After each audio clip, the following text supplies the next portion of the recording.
Good afternoon, ladies and gentlemen. It is Thursday, January the 20th, 2022. It's another Technical Alpha podcast. Got a great show lined up for you today in more ways than one, apparently. As I was taken completely off guard as I got the video call from Mr. Black and noticed that he was not in studio, not with shirt, and most definitely in the snow. And so this is going to be a very sensual Technical Alpha podcast today, as we have a lot of stuff to talk about. And by that I mean really there's one massive intergalactic topic, and then there's everything else that happened this week. As I think it was Jeff Grubb on Twitter this week said, "Okay, that's great. So no more news for the rest of the year, please."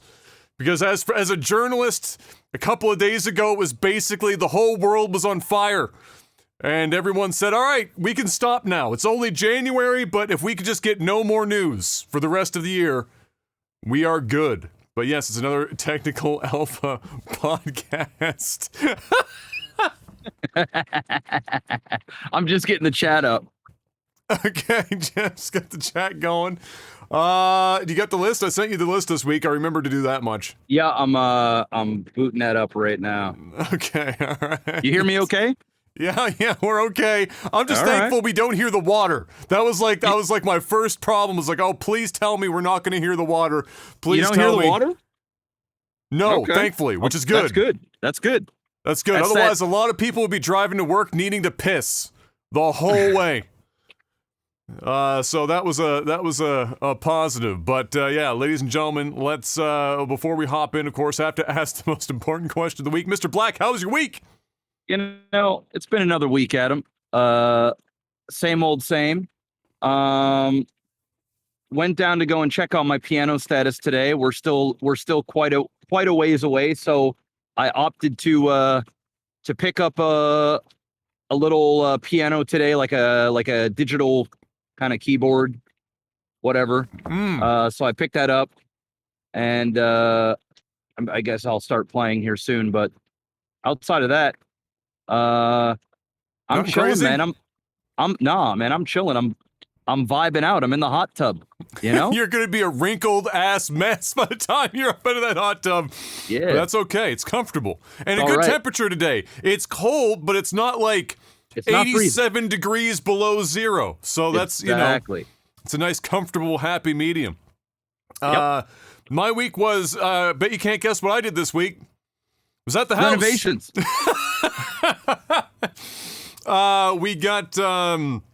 We got the majority of the kitchen walls. Actually, all the kitchen walls are down now. The only studs that are remaining are the ones that are holding up electrical, and that's because we have to wait until Brian and I go over and we decide where all the electrical is going to go. Because we just didn't want to have all of the shit laying around on the ground while we were doing other work, so we're just leaving those studs in place until we have that sorted out. But all of those walls are down, all the gyprock is down, we hauled all the shit out. We ran into some very interesting stuff in this place. You always find interesting stuff the moment you start pulling down walls and houses, right? You discover what kind of people were building the house. For example, when they were doing the drywall, they were too lazy to take the spare pieces out to the dumpster, so they were hiding all the spare gyprock in between the walls. So we were taking the gyprock down, and there's just strips of fucking gyprock everywhere, in between That's every pretty fucking common, stud. man. That's pretty common. Dad was like, "Man, you've got to be fucking kidding me! Like this is the laziest shit I've ever seen." When I did the renovations at the triplex, we ran into the same issue because they had to open up fucking shit everywhere because electrical, we had to redo everything. And there was drywall, pieces of drywall. I mean, not even small strips. No, We're talking like fucking, 3 feet by 3 feet pieces of drywall just stuck in the wall. They just didn't want to take it out to the garbage. So that is what it is. So, but no, nothing that's bad. It's just kind of funny to see the shit, in the walls. It was definitely built in 1986. The corner of the kitchen where it meets the hallway and the hallway closet and the kitchen, so that three-way. Mm-hmm. I've never seen so many studs in my life.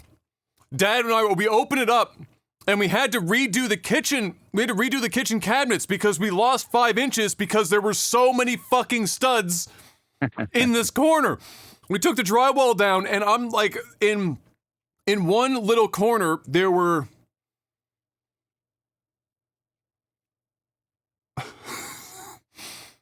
7 studs, and one was a 2x6. Great. In a corner!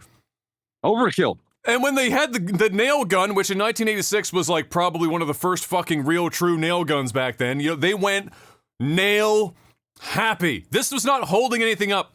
This house is trust. There is nothing that they needed to put so many nails in, but this one 2x6 that we had to take out so we could slide it back to make it flush with the wall, they'd put gyprock over top of it because it was out by like maybe, I don't know, 3/4 of an inch.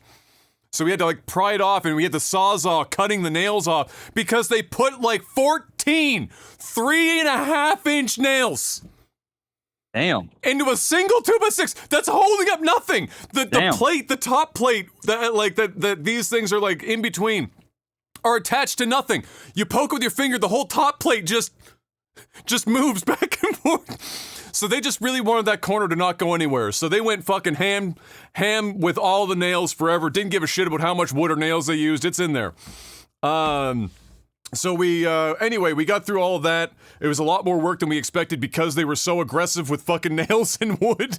It took us a long time, but we got that done. Dad started taking some studs down today that aren't attached to electrical. And now, in the last couple of days, Em and I went out to confirm the flooring that we want to use, the tiling that we're going to use, you know, for the floor and the backsplash in various areas, things of that nature. To get ready to put those orders in, because they're going to take, some of it's in stock here, some of it's going to come from Montreal. Yeah. It takes some time. We went into IKEA, and like, a lot of people love IKEA. Bro, I got to be honest. Fuck IKEA. I don't like IKEA. Fuck I don't fucks with IKEA. Look, the cabinets are fire. Like, there are no better per dollar cabinets in the world. If you talk to any installer, they'll all tell you that IKEA smashes basically anything that isn't custom. What, for kitchen cabinets? For kitchen. Well, yes. I mean, in terms of dollars, for the countertops are terrible. Yeah, but the problem with the cabinetry is you have to put together everything.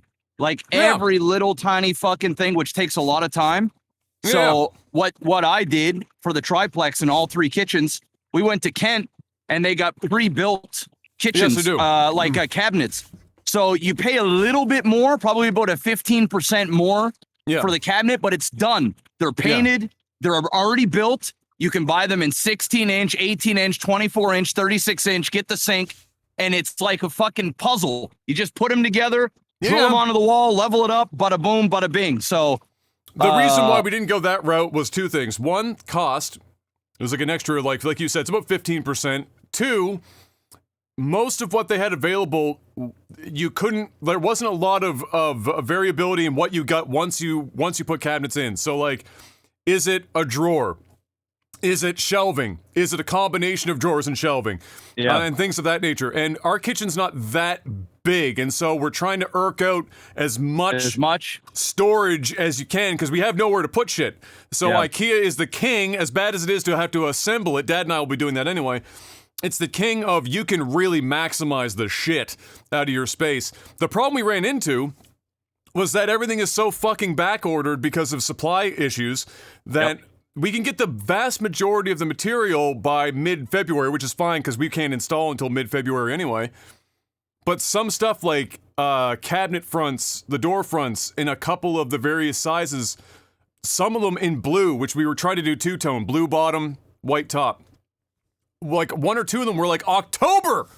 Yeah, fuck that. Back order. So we went in and we said, all right, what if it's all white? Fuck a blue. What if it's all white? And they said, it'll be better. It's still going to take, some of the stuff's still going to be a little late, but better. So we went with all white, which meant we went back to the tile place. We chose a different backsplash, things of that nature. But we got all that locked up for the most part. The only thing that we have to make sure of, because it's vinyl flooring. Here, it's right here.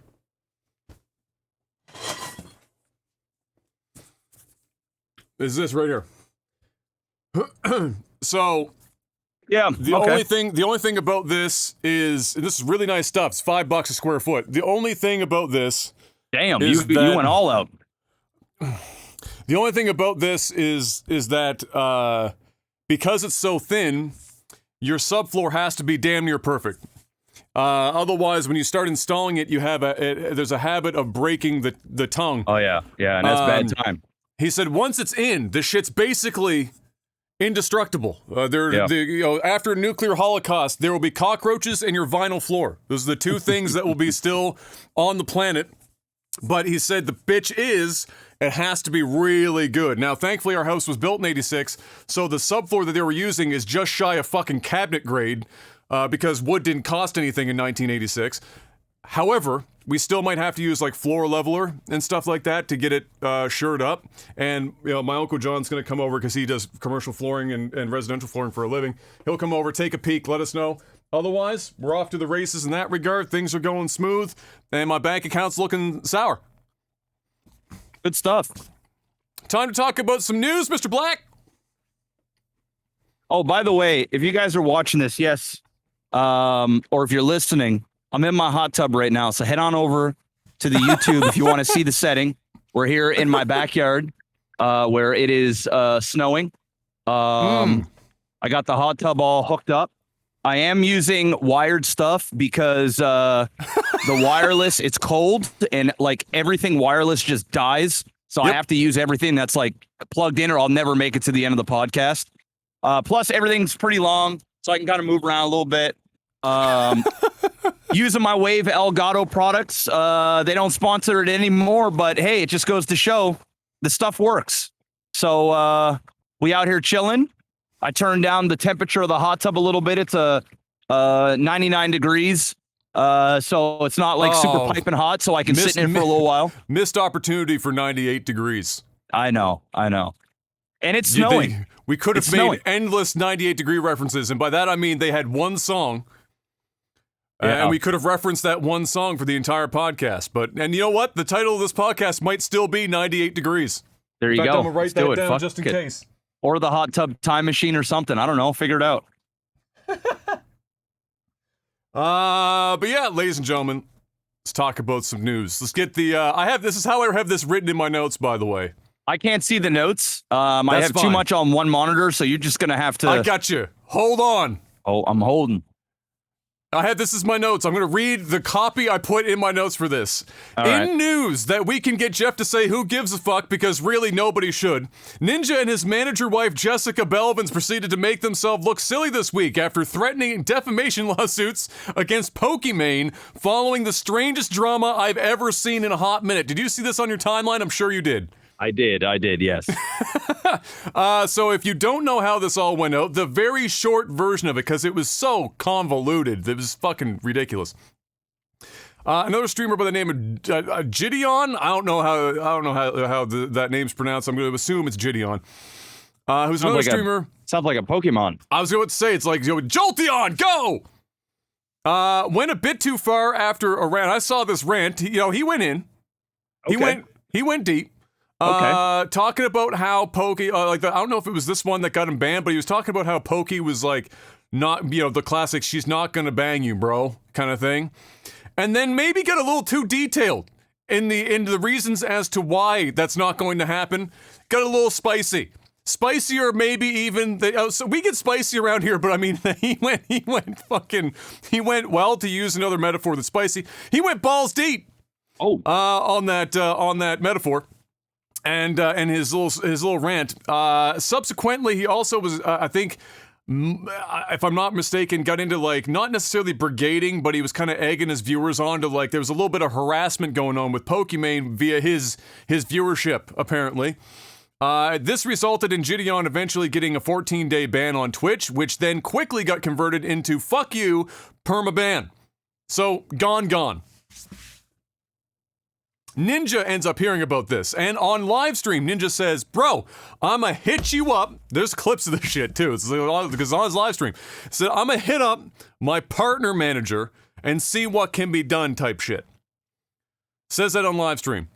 That apparently they denied that ever actually happened, but he said that he was going to do it one way or the other, doesn't really matter. So when Pokey finds out about this, that he's doing that because his ban was directly related to her getting, severely harassed by Gideon's viewers, which is one of the few things that will get you quickly permabanned on Twitch in the first place. She messages Jessica, Ninja's wife, who is his manager as well, and just said, "Hey, I don't know if Ninja knows or is aware of why Gideon got banned," and so just gave her the list of reasoning as to why that happened and what Gideon was doing with her specifically to elaborate, so that maybe Ninja doesn't contact the partner manager and tries to get this shit reversed.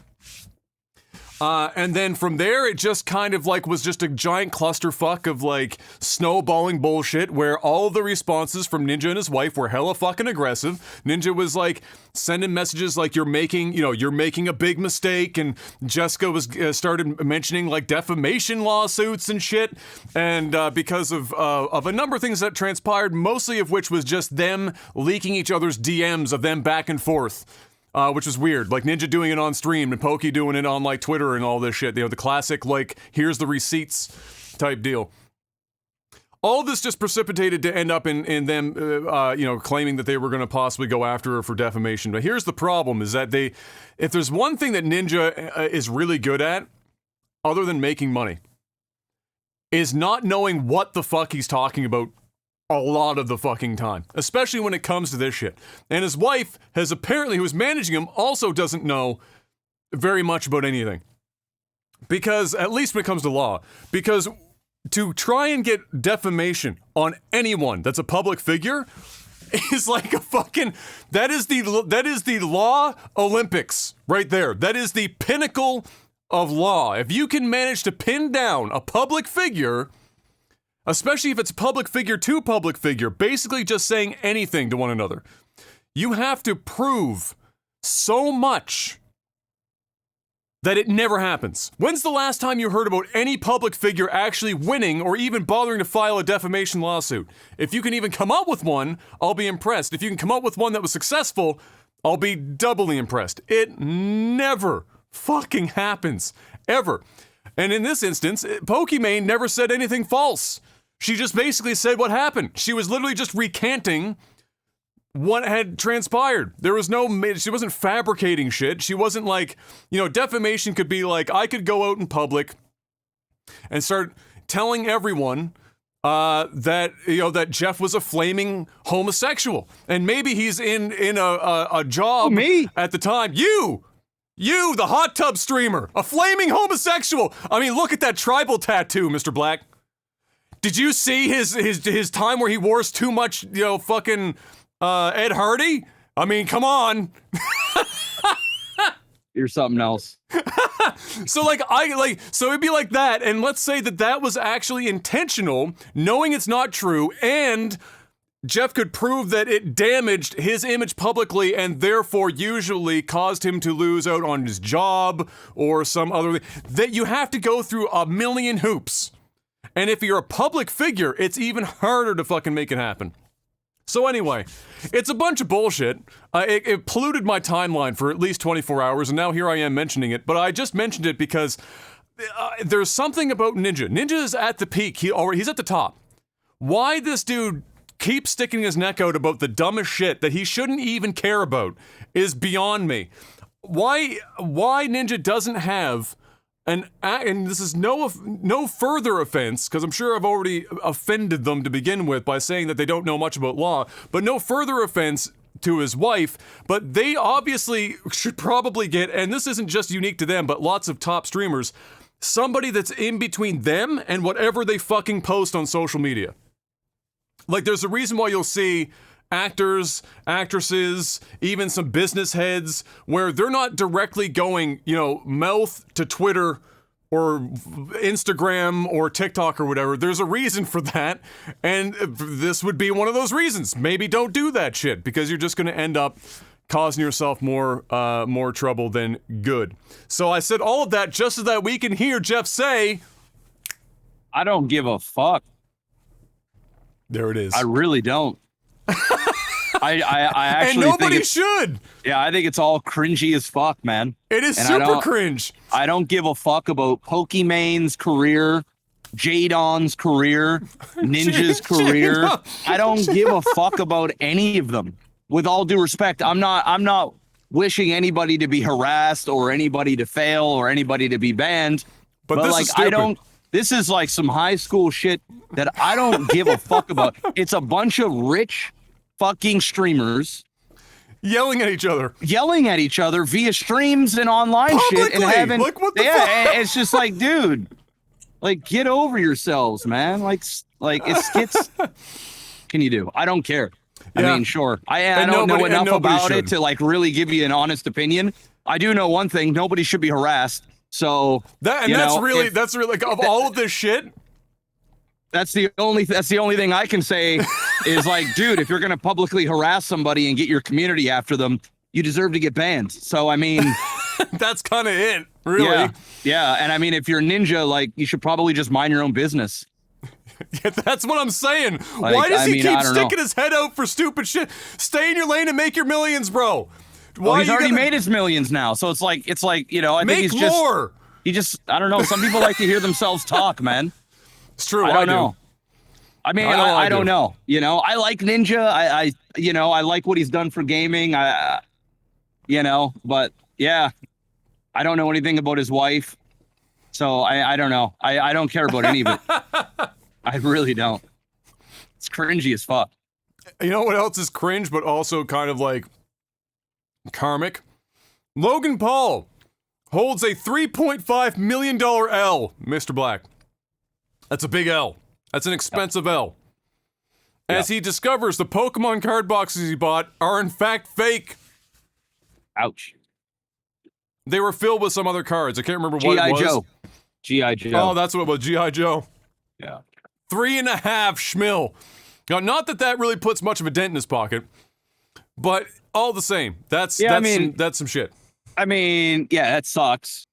Big time, especially since like those cards are worth a lot more than 3.5 million if they were real. Yeah.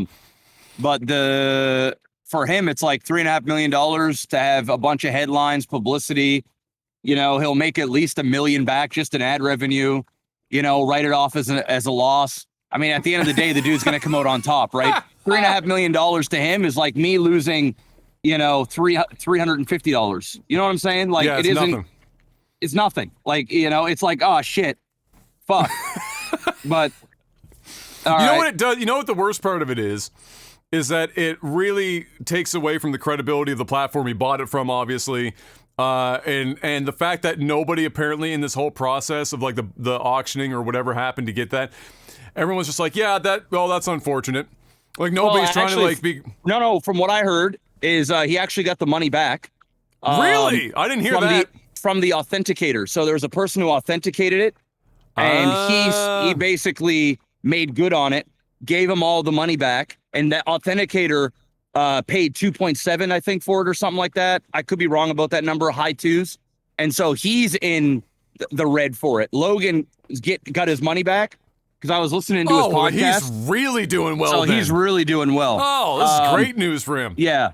So yeah, the authenticator authenticated it, but it obviously didn't properly authenticate it. And now there's a bunch of like conspiracy theories like, hey, apparently this box went around in circulation for a while to all the other big collectors and everybody kind of passed on it. And Logan Paul was the guy that picked it up. And there was a bit of a conspiracy that like, they didn't think Logan Paul was going to be the one to get it. The people that scammed, because it was going to be then public knowledge. They thought maybe they'd be able to get somebody that wasn't a public figure. So I don't know. This is from what I've been hearing. I could be talking out my ass, but I know I watched the clip off Logan Paul's podcast about it. It could be an inside job of somebody. I don't know. I really don't know. Anytime $3.5 million is involved, you can't rule out fucking anything. That's so much money that you have to assume that there's at least a chance that there's some shady shit going on somewhere, especially if it's a collectible, right? Then now you're really taking a chance. But there you go. So it's not a capital L. It's like it's a lowercase L. Yeah, it's a small L, but it's it's still a W for him. Anything for these guys is content. You're not going to get clickbait from like Logan Paul gets scammed of $100,000 box of Pokemon cards. Nobody gives a fuck. Yeah, he wipes his ass with $100,000. That's like a night out at the bar for him and his boys. You know what I'm saying? Like at a club. You know, you get like $3.5 million. That's YouTube clickbait. You know what I'm saying? That's going to make some money. That's something he can talk about for the next like 2-3 years. And, and then when the detectives go through and they find more stuff, he can update people and make more money. It's a game. And then when he really does land a box of like legit cards, then it pops off all over again. There you go. The Pauls, they never lose, bro. No. They're just out there winning. They might be some of the most megalomaniac, narcissistic, bordering sociopathic, crazy fuckers to have ever been in the game, but they know how to make money. Yep. Halo Infinite's team, now a week or so back in the office after the holiday, put out their first patch, which was supposed to fix all the issues with Big Team Battle. Unfortunately, it did not sort the issues out, only just really partially, I think is what they said. It barely did anything, really, in the live environment. And now the team is going back to the drawing board. However, now people are asking them, or I say asking loosely because really with social media, with gamers, it's more like they're demanding that 343 take out the challenges in the Battle Pass related to Big Team Battle until Big Team Battle is fixed, which I think is a fair thing. And in fairness to 343, they did come out and respond to one of those people and say, yes, now that this fix didn't work, that is something that we're exploring to pull that shit out, and so that people don't have to use, their swaps to swap out the challenges on their battle pass because you can't actively get into battle, big team battle very easily. So they're working on it. But again, this just seems to be 343's thing is, for whatever reason, they're obviously very talented, but man, do they have a hard fucking time launching shit without it just being broken as fuck. So all the best to the team as they continue to work that out, but first attempt wasn't so hot. Next up, Lego Star Wars The Skywalker Saga got a trailer today showing what looks to be another great addition to the game series. If you've never played one of the Lego Star Wars games before, you're missing out because they're actually quite fire. And one of the better Star Wars related game franchises that you can play. I mean, there's like Knights of the Old Republic, and then basically in that top 3, you might be able to make an argument for Lego Star Wars. This one looks particularly great as it combines everything. So you're talking episode 1 all the way up through 9. Every one of those stories all in one package. They also, of course, have made a lot of improvements in combat. Like there's now a counter system, there's cover systems with better blaster aiming and an actual like manual blaster aiming and things of that nature. And combos now for lightsabers and stuff. So you're in battle, you're getting your combo attacks on, and you're going through absolutely every one of those series. So 1 straight through to 9. Looks good. That's a lot of content. They're always funny. Even without dialogue, they're well written. You get laughs out of them, and certainly going to sell more than a few copies, I suspect. And I think that comes out, I want to say they said it came out in April, but it is coming up in the not too distant future, so you can look forward to that. If you haven't checked one of those out before and you have the opportunity, I do suggest checking them out because they are great fun and usually have co-op. One of the few games that still have co-op of any kind, one of the very short list. So there you go. Have you ever played any of the Lego Star Wars games back in the day? Yeah. They're pretty good. Yeah, they're not bad. They're not bad. Horizon Forbidden West got a story trailer that was either yesterday or today, I can't remember which now, reminding me that Carrie-Anne Moss is playing a main character in that game, which of course made me excited because, well, we didn't get to see anything useful out of her in The Matrix, and so hopefully now we get her actually happy about whatever the fuck she's doing in the game instead.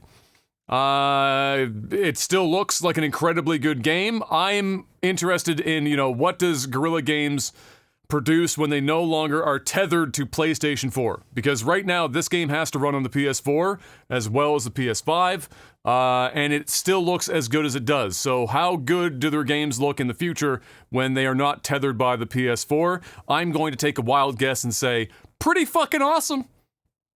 But that does look pretty good. And I'm excited to get my hands on Forbidden West, even though, unlike, with my Xbox side, I got my Game Pass, I'm going to have to eat that $90 fucking price tag for Horizon Forbidden West. I'm already conditioned to hate it, Jeff. Yep. It took no time. No time. Now I look at that $90 bill on the PlayStation friggin' store, and I just, oh God, the pain every time I see it. But if there was a game that I'm not going to completely hate myself for buying, that's likely on the very short list. Speaking of short list of good games that you can spend money on, God of War, the original PS4 God of War, came to the PC this week and swiftly dethroned Horizon Zero Dawn for top concurrent players for a PlayStation game that was ported to the PC. And it was doing really good numbers. I think it was up in the, I can't remember if it crossed over 100K concurrent, but it was close. It was like somewhere between 70 and 100K, somewhere in that neighborhood for concurrent players. The port was fantastic. Digital Foundry confirmed that they did a really good job, at least visually speaking and performance-wise, bringing it over to the PC. And everyone that I've seen pick it up and play it, whether they have played it before or haven't played it yet, now that on the PC, everyone's been thumbs up. And very happy with it, and it is. I mean, it's one of the best games of that entire generation, so I'm not surprised. And I think this is likely going to signal Sony putting even more first-party games and exclusives on the PC, because they're all doing very well, the ones that they've put on so far. However, that's even more so given Microsoft's move this week, which brings us, Mr. Black, to the biggest dick news, not just this year, not last year, but this is the single largest piece of video game news I can think of that has happened in maybe 20 years. I don't even know how far back you could go before you get bigger news than this. If you've lived under a rock, because this is news big enough that even my parents were talking about it, which tells you how far outside of the gaming sphere that shit went, Microsoft put in to purchase Activision Blizzard for $68.7 billion in cash. All cash offer of $68.7 billion, which is only about a week, not even, I don't think a full week, after what we talked about last week, I think, unless it happened in between podcasts, but I can't remember, where the then newest peak was like, well, I can't even remember what the deal was, but it was for like $12.7 billion. And now we're at $68.7 billion. That went up real quick. That skyrocketed. And so, while this deal isn't finalized yet, and even if it passes the SEC, which I am certain they're at least going to give a cursive glance their way for this deal. Just a look over. Like, maybe we should at least pretend like we care about monopolies for 3 seconds and take a look at this deal. If it goes through, this will move Microsoft into the number 3 spot in the gaming sector behind, I think it's Tencent, and Sony is still going to be ahead of them in terms of like, I can't remember what the metric was, like by volume or something like that. Some degree. Not necessarily pure dollar amount. It's a big deal. It's fucking enormous. This is not on anyone's bingo card for 2022 or possibly any other year. I don't know anyone that would have assumed that anyone was going to buy Activision Blizzard. If anything, I think even if it was only a year ago, before a lot of this like crazy shit was going down in Activision Blizzard, that most people would have assumed that Activision Blizzard would have been the ones doing the buying, not the other way around. And there were a long list of developers and publishers that people would have likely assumed would have gotten purchased long before Activision Blizzard. So I've got a bunch of things here, Jeff. I'm gonna say them, but bounce them your way. We'll have a little go back on each one of these little points here, and we'll cover this bad boy because this is really the meat and potatoes. And this is big because I think while we already knew where the industry was going in general, I think this just skipped us forward a couple of years in that timeline pretty substantially. So this is big stuff. So we'll break down some of this. Like I said, this brings Microsoft to roughly the number 3 spot in terms of size. Microsoft has also, in case you didn't know this, split the gaming division off into its own thing. So when Phil Spencer was like sort of hinting at him maybe not necessarily being there anymore, psych motherfucker, he is now the CEO of what is called Microsoft Gaming. They have an entirely, Microsoft is so serious about games now, they've split off an entire division and put Phil Spencer, rightfully so, because this motherfucker don't miss, put him at the very top and made him CEO. This also gives Microsoft a good in to the mobile gaming sector because it includes Activision's ownership of King, which is the owner of Candy Crush, if you and amongst others, and of course the absolutely colossal Call of Duty Mobile, which made billions of dollars. Microsoft has also a lot of cleaning up to do now that they'll be inheriting Activision Blizzard's cultural mess, but Phil seems confident that he'll be able to, one, keep a lot of the employees that are already there, and two, be able to clean up the culture pretty quick. And I think that's pretty likely given the fact that a lot of the cultural issues seem to be happening from top down and not necessarily bottom up. So we'll stop there. Mr. Black, how do you feel about this deal from a mobile gaming perspective for Microsoft's pickup? They didn't really have much of an inroads to mobile gaming before this, and I suspect that was a major point as to why they were willing to spend this much money, because as we know, and we've talked about in the past, mobile gaming is by far the more profitable for gaming businesses right now, and you need an inroad if you're going to be in this game thing long term. So how do you feel about Microsoft's pickup here from a mobile perspective, and how do you feel about their chances at cleaning up the corporate culture, and how do you think that's going to play out? How do you think they're going to accomplish that? There's a lot there. Well, on a mobile side, I mean, you're right. I mean, they just bought their way into the market without really putting in any work. The infrastructure's there. Yeah. What? I can't hear what you're saying. Yeah, that's fine. Sorry. Just wanted to make sure it was okay if Thor came outside. Oh yeah. Yeah, from like a mobile standpoint, they bought their way in. I mean, they're in now. They're in. They got King. And it's not just Candy Crush. King's got like a lot. A lot. They also got, like you said, the Call of Duty Mobile. But I think the deal is bigger than that. I think I'm sure they want to get into the mobile space, and it's obviously they are, since they spend a lot of money. But I think there's a bigger picture at play. Oh, there's more. I'm just focusing on the mobile part. Then we got more to talk about. Oh, okay. So don't jump ahead of me now. Just stick to mobile for now, I guess. Well, when it comes to cleaning up the mess, I mean, I think this is the best way to do it. Is if Blizzard, Activision stayed the way they were, and Bobby is running the show, and he's like, "Oh yeah, we're cleaning it up." There's always going to be a stink, right? Always, no matter what. It doesn't matter what comes out of that man's mouth. People are just going to be like, "You're full of shit." It's Blizzard ain't the same. Activision ain't the same. It's downhill.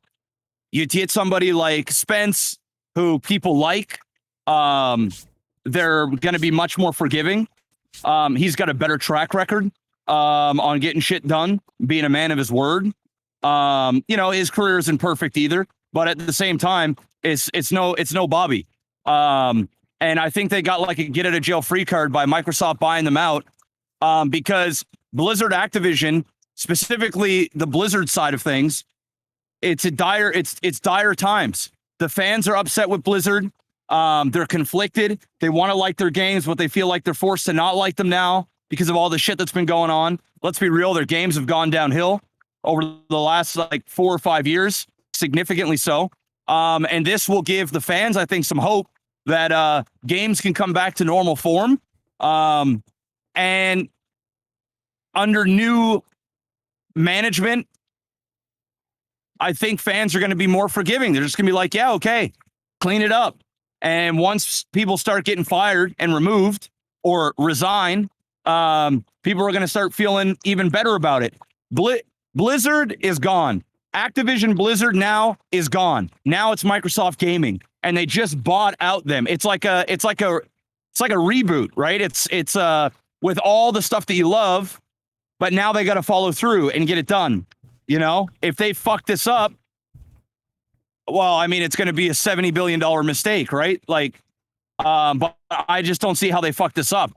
The stock is at a pretty much almost at a historic low. Now it's not. So they're buying it at the perfect time. So they're getting a deal. I know there's a lot of money, but I think this is a deal. I think this is a steal for what they're trying to do. Certainly better than it would have been, 2 years ago. 2 years ago, right? Oh, 100%. They might not even have sold 2 years ago. That's the thing. They might have been like, hell no, I ain't selling this. Well, they definitely wouldn't have sold 2 years ago. Now they're like, yeah, now they're like, get me out of this fucking mess. You know what Bobby's thinking is, I've got two choices. I'm staring down the barrel of like endless lawsuits and unionization, or fuck it, these guys are gonna buy me out. I've got a shitload of shares. This is gonna run my shit out. I cash my chips. They give me a $400 million fucking golden parachute. My ass is out the door, and I just go on and do some other shit somewhere else. Like, Bobby wins no matter what here. Oh yeah, and Bobby's that's winning. fine. That was always gonna happen. I think it's more or less like from the fans of Activision games and Blizzard games. They get to, like you said, I think they get to look at this and say, okay, we can feel better about this now because we're going in a direction that's not whatever the fuck that was. Yeah. And that's big for a number of reasons. Activision was definitely going down a path, and this was another one of my points here, where their entire business model was crank out a Call of Duty game every calendar year and then basically run Blizzard into the fucking ground. That was like their entire business model, was that. They started putting, we talked about this in the podcast, every available man, woman, child, dog, rabbit, whatever the fuck they could get their hands on that was breathing, onto making Call of Duty games, whether it was mobile or their main franchises or Warzone. Every single fucking one of them. Like, we even talked about how the guys that did the Tony Hawk Pro Skater remasters got thrown into Call of Duty. Everyone was working on Call of Duty. And now that Microsoft owns all this shit, I highly doubt, in fact, Phil talked about this in an interview here that just got posted today. Phil's talking about all sorts of fucking IPs that Activision owns, because they own a massive slew of intellectual property, various games. And what everyone was already talking about, and what looks to be the case the way that Phil's talking, is they're not going to be forcing the entire division to be cranking out Call of Duty anymore. They know that they've got a lot of talented developers. They know they have a lot of people that don't necessarily want to be working on Call of Duty 24 hours a day, 7 days a week, 365. And they've got other games that they can actually build out and make money on and not have to do the same thing that Activision was doing, because it wasn't sustainable. And we saw this with the most recent Call of Duty. It's no longer sustainable for them. So the next point that I've got here is that Bobby is to stay on until at least the deal closes, which is the end of the 2022 fiscal year, which is sometime, I believe, for Microsoft in June of 2023. Bobby was putting out, put out a bit of a meeting, all hands. He called a fireside chat that was supposed to be a half hour, and he showed up for he showed up for 17 minutes of that half an hour, and then showed up late and left early. And basically just gave them a press release, didn't say anything of any substance whatsoever, to say more than, he'll be there. I've been here since 92 or whatever the fuck. The only thing I love more than Activision Blizzard is my children. And bloody blah, but I'll be here at least until, the deal was over, and then that was basically it. He is 100% gone. They might not say that he's fired, but his ass is gone. And Bobby's got an ego that he will make sure that it will look like it was any other reason. He was already coming up with a million reasons why this sale happened, except for I ran this company into the ground and we're getting sued into the fucking dirt. Like, any reason he could come up with, and he was like, oh, this was such a great deal. They gave us such a good dollar amount. This will allow us to make all these games and be great and move on, as if he was going to stick around for longer than the fucking deal was. But he will be gone, guaranteed, after this deal is signed, if not very shortly after. Otherwise, heads would roll. People would look at Microsoft like, are you fucking serious? Well, it's like, why are you doing this, right? Like, what's the point? Yeah. Right? You want to win people over, get rid of them. Exactly. Show the not public just Bobby. that you're a lot of fucking people. Like, almost the entire board is gone. And they will, trust me. They're going to do it. It might, some might take a little longer than others. They might not outright fire but like people are going to resign, right? This is part of the deal. This is all part of the deal. This shit is all ironed out. That's just it. They're done. When we're talking just shy of 70 bill, Mr. Black, how much of these games that they crank out that are existing today? So we're talking about the main ones. We're talking about Call of Duty chiefly. That's the big one. That's the elephant in the room. You know, on the Blizzard side, yeah, you got World of Warcraft, you've got Overwatch, and you've got StarCraft, or basically Hearthstone. the only and Hearthstone. That's like your core there, right? Yeah.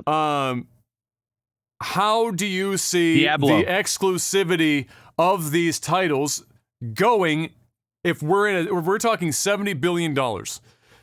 And before, when we were talking about Bethesda, it was one thing to say, all right, we're going to take this one or two major titles, Fallout and Elder Scrolls. They're almost guaranteed that's only Xbox and PC. It ain't going anywhere else because they're making their money back. But that was at like, you know, a 7 point whatever billion dollar buyout. This is 10 times that size. And as Call of Duty is very popular, it's also insanely popular on the PlayStation console and in other places than just on Xbox and PC. Do you think that in the short or long term, because maybe it changes, do you think that they're ever going to lock Call of Duty up to PC and Xbox only? Or do you think that they're going to leave it on the PlayStation because it's too many people to leave off while they're trying to earn their $70 billion back? It's a tough one. This isn't as easy as Bethesda. Bethesda is pretty straightforward with this. Yeah. I'm going to go and say it'll still be on cross-platform. I think there will be significant perks to buying it and playing it on Xbox. I might even go as far as saying it might be free to play on Game Pass. And you have to pay the full amount to buy it on the PlayStation Store. But I just don't, Microsoft has always been about cross-play. And so I don't see them switching gears anytime soon.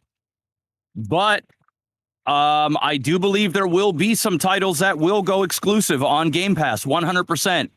Something like Call of Duty, I think we're still going to see cross-platform with significant perks. Fuck.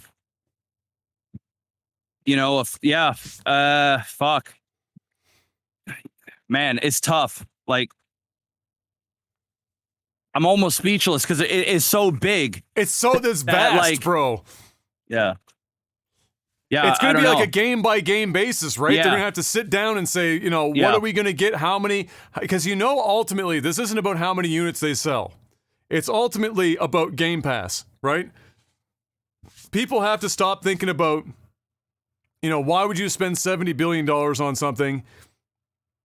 You're still going to have to put it out on your competitors' systems, et cetera, et cetera. You got to stop thinking about that's old school video game market shit. We're in the future now. The future is now, old man. We're in the future. What does the future entail? You know what Netflix is? That's what Microsoft is doing with games. Yeah. It is a subscription service that they are going to provide you with games to play for a fee every single month, and you can play whatever games you want, and they come with all the DLC, and they have all that shit day one, and you can still buy microtransactions and shit within the stores if you want, but all the DLC and the base games will be on these services, and that's what they're pushing. Because they will make more sustainable money long term doing it that way than they will if they rely on attach rates and raw console sales. Because Microsoft is putting all this shit in place to do what? Play it anywhere. You hear it come out of Phil's mouth all the time. We want to put games in as many hands as possible on as many platforms as possible. They've got their streaming services for that. They can play the shit on the phone, tablets, laptops, PCs, your TV, smart TV, through an Xbox, on an actual gaming PC. They want to get that shit. You get a browser on the PlayStation, you can play that shit through the browser on PlayStation if you really want to. It doesn't matter. They want that shit everywhere. And in order to do that, they need to really drive their services home. It's not about individual sales anymore. You got to think bigger picture than that. And that's going to cost them money up front to set that in place. And that's what this $70 billion is. Yep. That's the play, right? And that's why I'm not overly sold on the fact that it will be cross-platform forever, because they're not buying these properties because they sell lots of games in itself. They bought this, in my opinion, they bought out Activision Blizzard for the vast catalog that they have that everybody is attached to, no matter what. No matter if you're on the Xbox, the PlayStation, PC, they own a huge, massive. The things that people don't even think about, like LucasArts and shit. Just enormous. I don't think people realize how many IPs they just bought. And they're going to put all this shit online on their fucking Game Pass, the vast majority of it. Whether that happens next year, the year after, or 5 years from now, it's going to take a little bit of time. They can't culture shock you immediately and just cut everybody off and say, this is where you have to play it. This is going to be a gradual thing, and it's going to ramp up pretty fucking quick because they spent $70 billion. So they're going to have to get their money back. But here's the thing. They're basically creating the streaming gaming market like Netflix did. Netflix is still burning billions of dollars a year. They're running at a loss, but they're gaining all of these subscriptions. This is exactly what Microsoft is doing. They are taking what everybody loves and they're going to put it on the Game Pass. They're going to make it nice and cheap to the point where you almost already can't say no to Game Pass. Once this shit comes on, you just have to own it, right? It's kind of like Netflix, right? You just get it because that's it. Yeah, there's other streaming services, but like those streaming services. What did we talk about before with Xbox Game Pass? Is how much per month would it have to be for the average gamer where it would no longer make sense? At minimum, the cost of one full price game per month could be the subscription cost, and it would still provide value because you're beating one game per month. Yep. For the entire year, you could theoretically charge in the future $90 fucking a month Canadian. Yes. For Game Pass. Yes. And if you're beating a minimum of one full price game per month, yep, you are winning. If you get two, you're doubling your fucking your spend. Yep. So like what are the odds of Game Pass ever being $90 a month? Basically zero. Not for the foreseeable future. That's a long way away. You're a long ways away, but $39.99 a month, absolutely. And I can see that. People will pay it. Not up front, not right now, but over time, like what Netflix is doing. There's Netflix subscriptions. Yeah, dude, there's Netflix subscriptions that are $50 now. You know? Like, this is inevitable. But right now, they're just building a catalog. And this is monumental, and this is basically them saying, guys, like this is what Stadia needed to be, right? What they're about to do. Stadia skipped it. They created this thing, this cloud. They wanted to just do the cloud shit and ignore the. But you need the games. You need the games. You need the loyalty, right? Or people just ain't gonna do your shit. Game Pass has been in circulation for a long time now. It's getting better and better. There's 25 million people that are already on Game Pass now. You go ahead and you slap in World of Warcraft on there. You're now going to have millions of people. Like World of Warcraft probably only got maybe 5 million subscriptions now. Like you put that shit on Game Pass, there's going to be millions of people that are now going to play WoW. And you can add it in that like, hey, your WoW subscription comes with Game Pass. You know, it's going to bring people over to the platform. Next thing you know, they're playing the other stuff. They're spending more money on there. This is the ecosystem that they bought. And I know that people are like, oh, you know, I had this guy on Twitter that was like, oh, man, you know, they would need to double the price of Game Pass. It's like, well, that's going to come in time. But they're going to burn money up in the front to get you in the door and expose you to this luxury, this thing that you didn't even know you wanted. It's like Disney Plus, right? Like some people are like, oh, whatever, you know, old Disney. Once the kids start watching Disney Plus, that's it. You're done. You're buying Disney Plus from here on out. And when those $10 raises come up every 3 years or whatever, you're paying it because now it's become an integral part of your everyday. And this is exactly what they're doing. And they're doing it so smart. And it's going to get to the point, dude, I'm telling you, this generation consoles, the only reason why that the consoles that we have physical media is because I shouldn't say most, but there is a large portion of people that still want to buy their games. They still want to have the physical copy. They just can't let it go yet. It's what they're used to. The new generation gamers, they don't give a shit. But us, the ones that have been dealing with cartridges and discs and stuff. And that's why there's a secondary option to get a discless thing. There's actually three right now. Okay, three different physical, options. There's digital exclusive purchase, right? Yep, where you yep. own it digitally and it can't be taken off a subscription service. It can be taken off Steam, but I mean, that happens like fucking almost never, right? Yep. And then there's the subscription service like Game Pass where it can be taken off, but it can be a year and a half, whatever, 9 months, long enough that you've already played and finished the game. But they still give you the option to buy digital.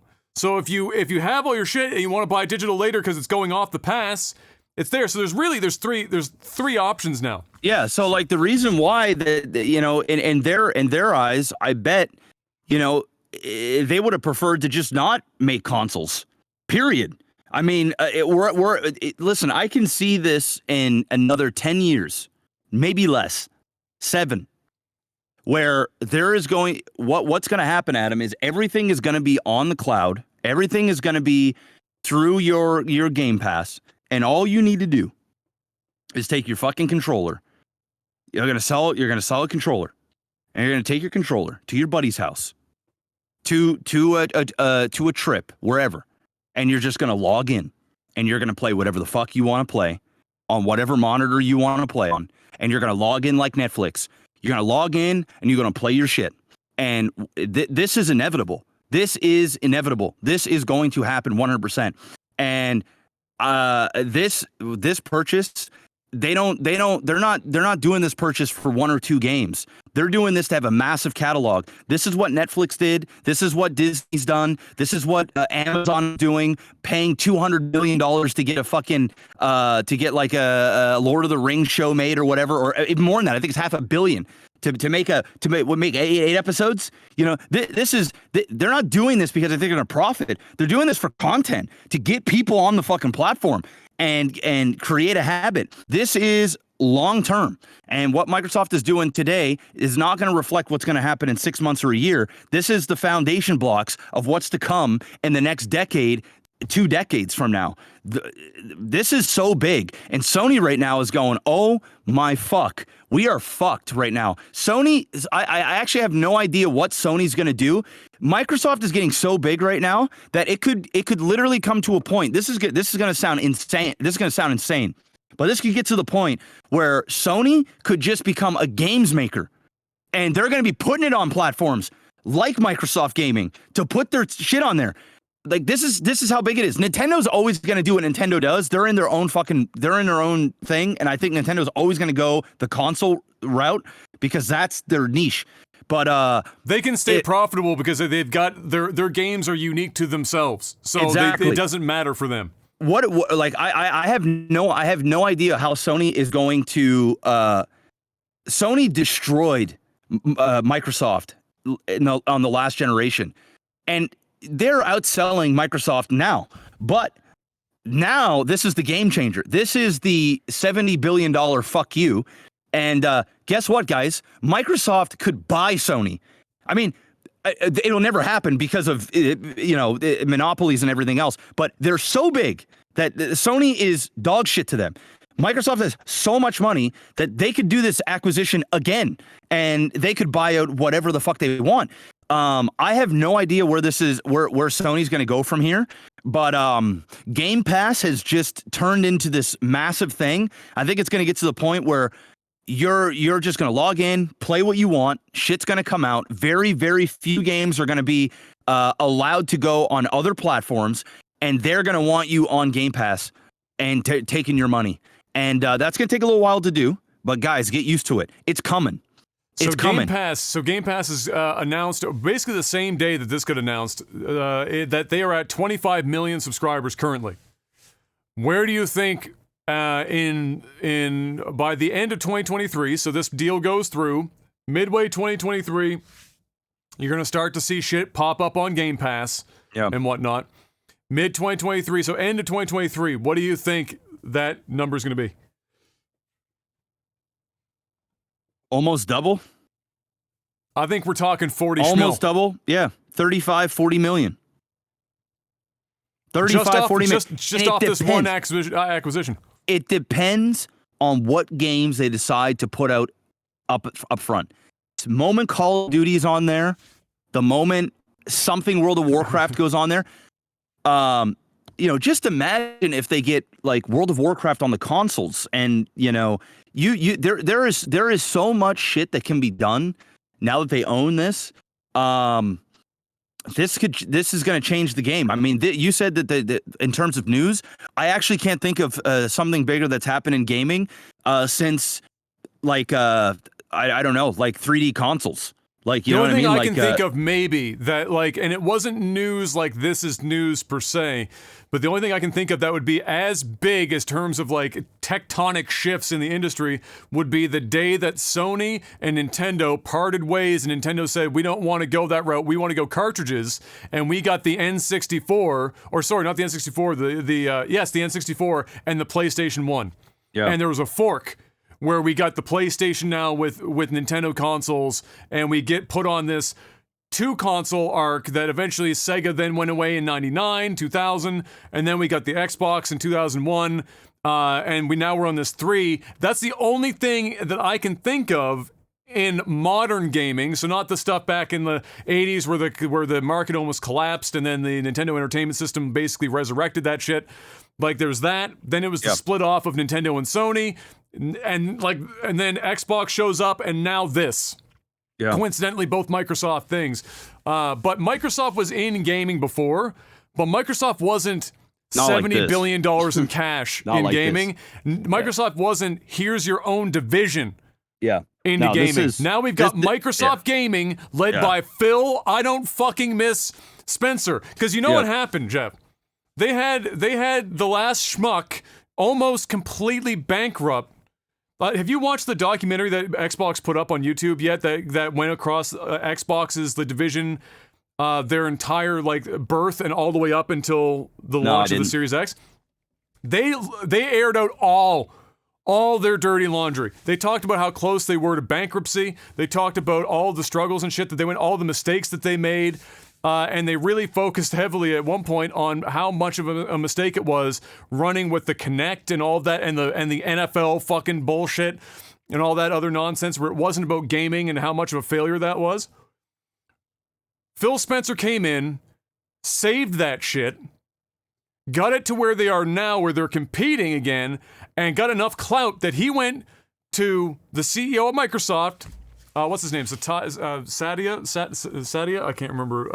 Nadella? I should probably know his name. And walked into the room with Phil Spencer's now ankle-long dick and said, hey, are we going in on this shit? Or are we going in on this shit? I got 25 million Game Pass subscribers.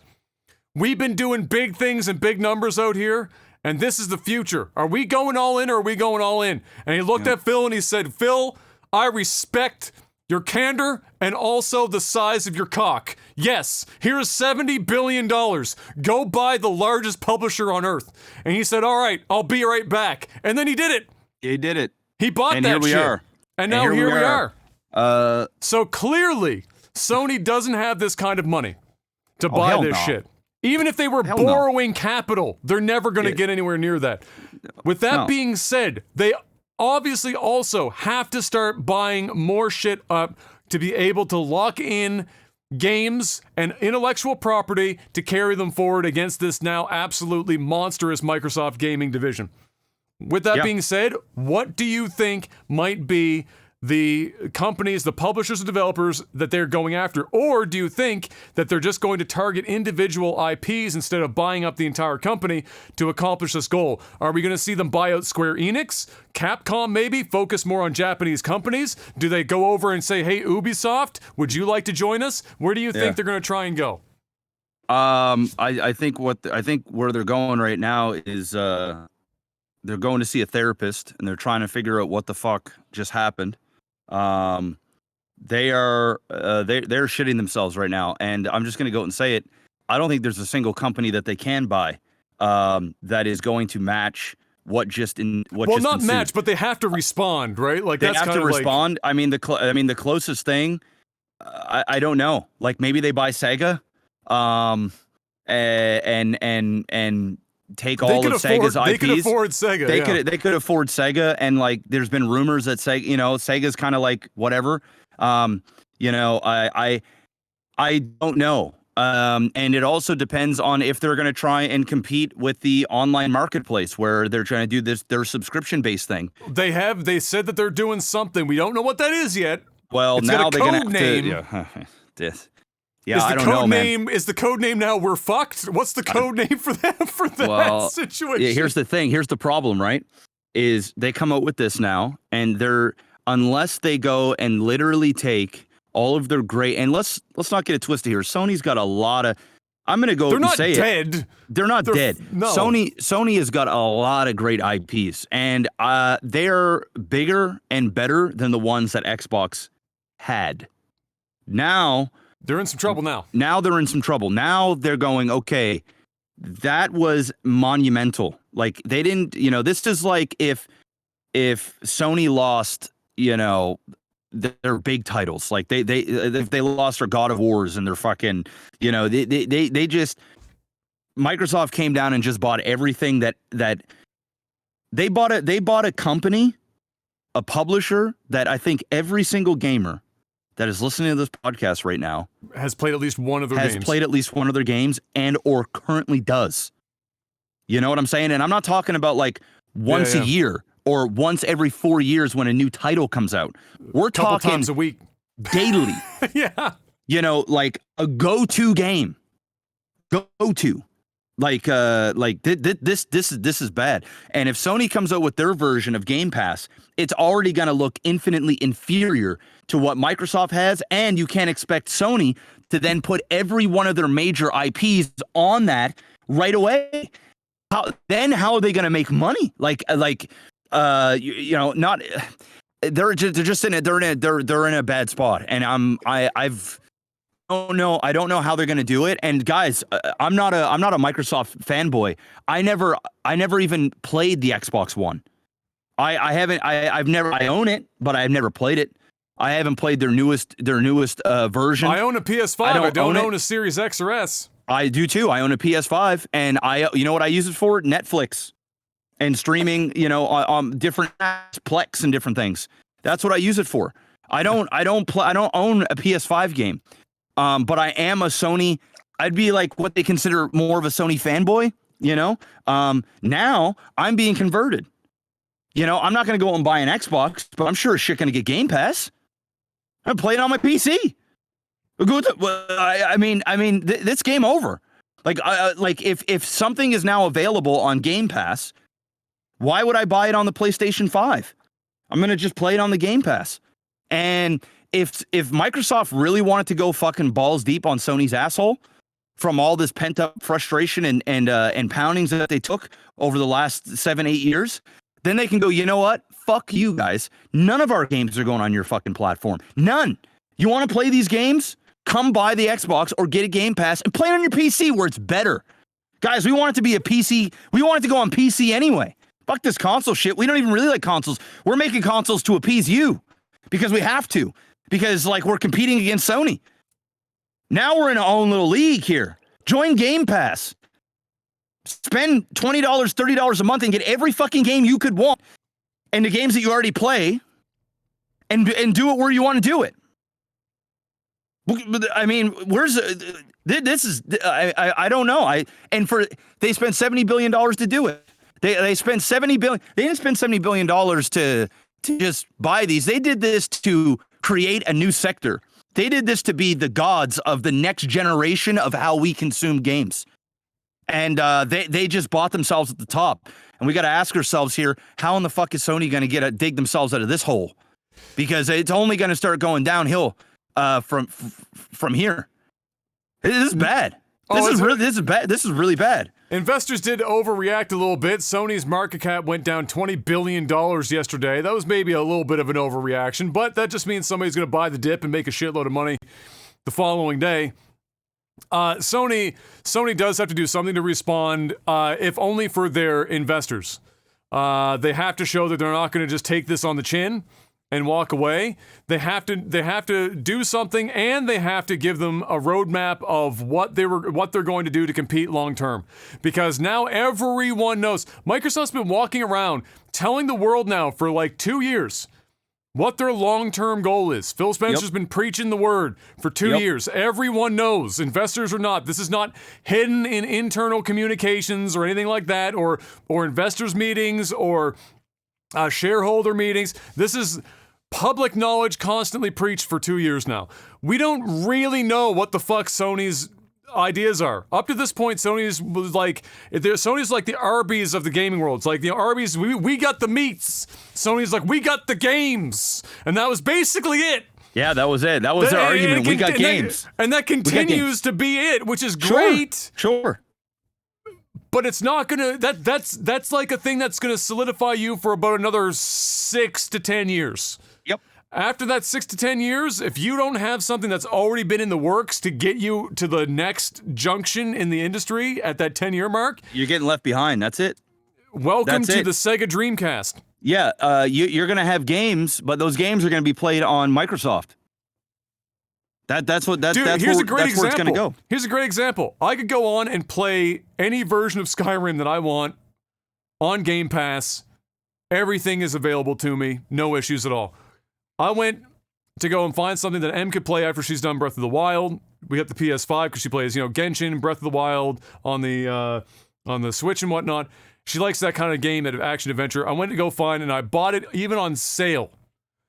And I felt my dick and my one good testicle retract into my fucking body as I dropped $70 on Skyrim. Because I knew that within arm's reach, I had something that was free 99. Yep. And in my mind, I went, this is $70.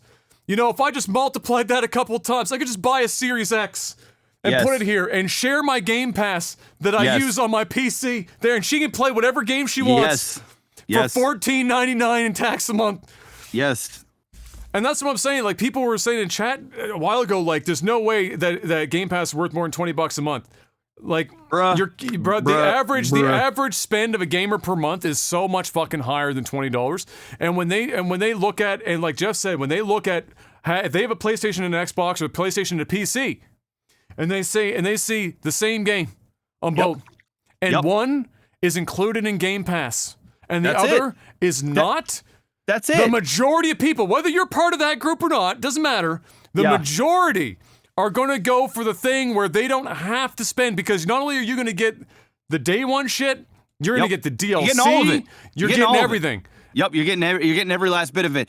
And guys, let's not forget now how many millions of people buy Call of Duty, how many millions of people have subscriptions to WoW, how many millions of people play Hearthstone, how many millions of people, how many millions of people are going to want to try out Overwatch 2, right? Not saying it's going to do particularly well, but let's just say how many millions of people play StarCraft, right? Globally, how many millions of people? That's probably hundreds of thousands now. But how many millions of people are playing these games that they just bought? And if it is included in Game Pass, that's the only argument you need. This isn't like they started a new thing where they've got a bunch of new. Thank you. They've got a bunch of new IPs that they bought out. They get new developers making new games. And I'm sure they will, but they just bought the hearts of everybody, and they become the savior of the company that was going downhill, of the thing that everybody loves, and people are going to have loyalty right off the jump from that. They're going to just thank them with their wallets. And people think $19.99 is a lot of money. That ain't a lot of money. I'm telling you. Call of Duty comes out every fucking year, and people are going out and spending $100 on COD. That's just COD. That's just one game. You get a couple of games in a year, 3 games in a year. That's less than your subscription costs for the entire year. You start 3 games, dude. Plus, on top of that, you're gonna have access to everything. So if you just feel like trying a game out, you don't even have to be like, you know what? I don't feel like buying this game because I don't want to spend $100 and then maybe not like it. This shit is you turn a game on, play it once, be like, this game sucks, never play it again, move on to the next. You're gonna have so much shit. You're gonna play your old games on there, new games on there. They're gonna have special edition shit come out. You're gonna get all your DLC in one day, and you're gonna be able to play it on your PC or your console. You can do whatever the fuck you want. You don't even need to own a PlayStation anymore. You just need to own it. You're gonna have a PC and a Game Pass. If that's what you want, that's all you need. That's the show. Because look, and there are downsides for people that want to own all of their shit. Right? I get it. I was right there with you until it started costing $100 after tax to buy a single fucking video game. Adam, now that is a commit, bro. Listen, that is a fourth, that is a quarter of my car payment in a single game. Yes. And Adam, they'll get over it. Listen, this nobody likes change. All right. Look what happened with the streaming world. All right. Let's move back about 10 years here. Shit, 7 years. Netflix is a thing. People are like, yo, why am I spending this much money a month when I don't even own the movie anymore? I can't plug my Blu-ray, my DVD in. Now nobody gives a fuck about Blu-ray. You see this for 50 cents in bargain bins. Nobody gives a flying fuck. People are spending $29.99 on a fucking rental on Disney Plus when they already are paying the fucking subscription on Disney Plus. People are getting over it, and people will do the same for video games. The issue is we didn't really have that option until Game Pass, and not everybody jumped on board because they didn't even know they wanted it yet. Now when you start throwing on some of the shit that people are already buying and they go, shit, I'm already buying Call of Duty. Shit, I'm already spending $20 a month on WoW or whatever it is. I could go over to Game Pass, get it for free, and I get all this shit also. They're gonna hook you in, and that's gonna be the show. And then over years, it's gonna go up $1 here, $2 here. There'll be like a 4K version, a fucking, a full DLC version. Or if you only want to spend $15 a month, you don't get any DLC. You just get the games. But then you can kind of pick and choose what DLCs you want to buy. There'll be all this a la carte shit that you want to do as a subscription service so that everybody can afford it. And on top of that, I wager that if you even think $39.99 is too much when these prices do go up and there's so much, there's going to be a thing where they go, listen, for $9.99, you can get the Game Pass, but you only get to unlock X amount of games a month. You can pick and choose which ones you want. So you pick 10 games that you want to have, that you are locked in on, so that you don't have to pay the full amount and have everything you want. There will be options for everybody because, like what Philly said, he wants to get his hands and as many gamers as humanly possible. And that could even mean people that just want to play mobile games. You're going to be logged into Game Pass when you're playing your fucking Candy Crush. Everything is going to happen on Game Pass. This is what, and they're paying the big money to have this infrastructure put in place so they can win everybody over. And once they got you, it's game over. I ain't never not going to have Netflix. This is it for me. I ain't never not going to have Netflix. My son ain't never not going to have Netflix or Disney Plus. When he's 20, 30 years old, he'll have Netflix. And by the time he is, Netflix will be extremely profitable, and all the money that they burned for a long period of time is going to pay off. And it's the same thing that's going to happen here for Microsoft. They're going to take big L's for money, but they're going to win over an industry. And that's what happens when you're starting to build from the ground up. They have the money to burn. Their burn rate's going to be huge. But I'm telling you, when they get to the top and they follow through with this, it's GG for anybody else. They're going to own the market like Netflix does right now. It's over. So the last piece of this is, as the consolidation of the industry via Microsoft, Tencent, Sony even, etc., seems to be the trend moving forward and signals a major shift in how games will be delivered and made, which is what we were just talking about here, certainly indie developers, which we have not talked about as part of this conversation yet, certainly indie developers will continue the cycle of having breakout hits, turning them into self-sufficient publishers. And Phil Spencer himself said this in an interview here this week. He said it is more likely that the next billion-dollar game comes from an indie developer than it will from an established developer under a publisher today, whether Microsoft owns them, Sony owns them, or otherwise. And so that dynamic is still there. You're still going to get Things like Frost Giant, where you get industry industry devs that are veterans or in the game long enough where they say, you know what, we want to split off and try our hand at making our own games because we got ideas that are maybe not viable within this development house because it's too risky, but we can go off and do it as an indie developer. And the cycle continues there, where you get an indie developer split off. Once in a while, one makes a banger, turns themselves into their self-sufficient publisher, and then you get these cycles continuing. However, that cycle must be impacted by this in some way. What do you think, Mr. Black, will happen with that cycle? Do we see it where they even make it to publisher status before they're bought out by, like, let's call it the big three, because let's assume there's only going to be 3 of these bitches moving forward? Or do you think that it's going to be much more picky and choosy going forward than it is right now? Because right now it seems like this is a mad dash to solidify the starting positions, right? Where are we starting in the field as we get this next race underway for video games in the year, let's say 2030, 2035? Where do we want to position? Let's spend the money now. But at that point, when it's solidified, do you think that this indie game developer cycle will continue kind of naturally as it has been? Or do you think buyouts will happen sooner or more frequently? Or do you think they're going to happen at all? Oh, there's Dolby buyouts. I think what's going to happen. I think this is great news for indie developers.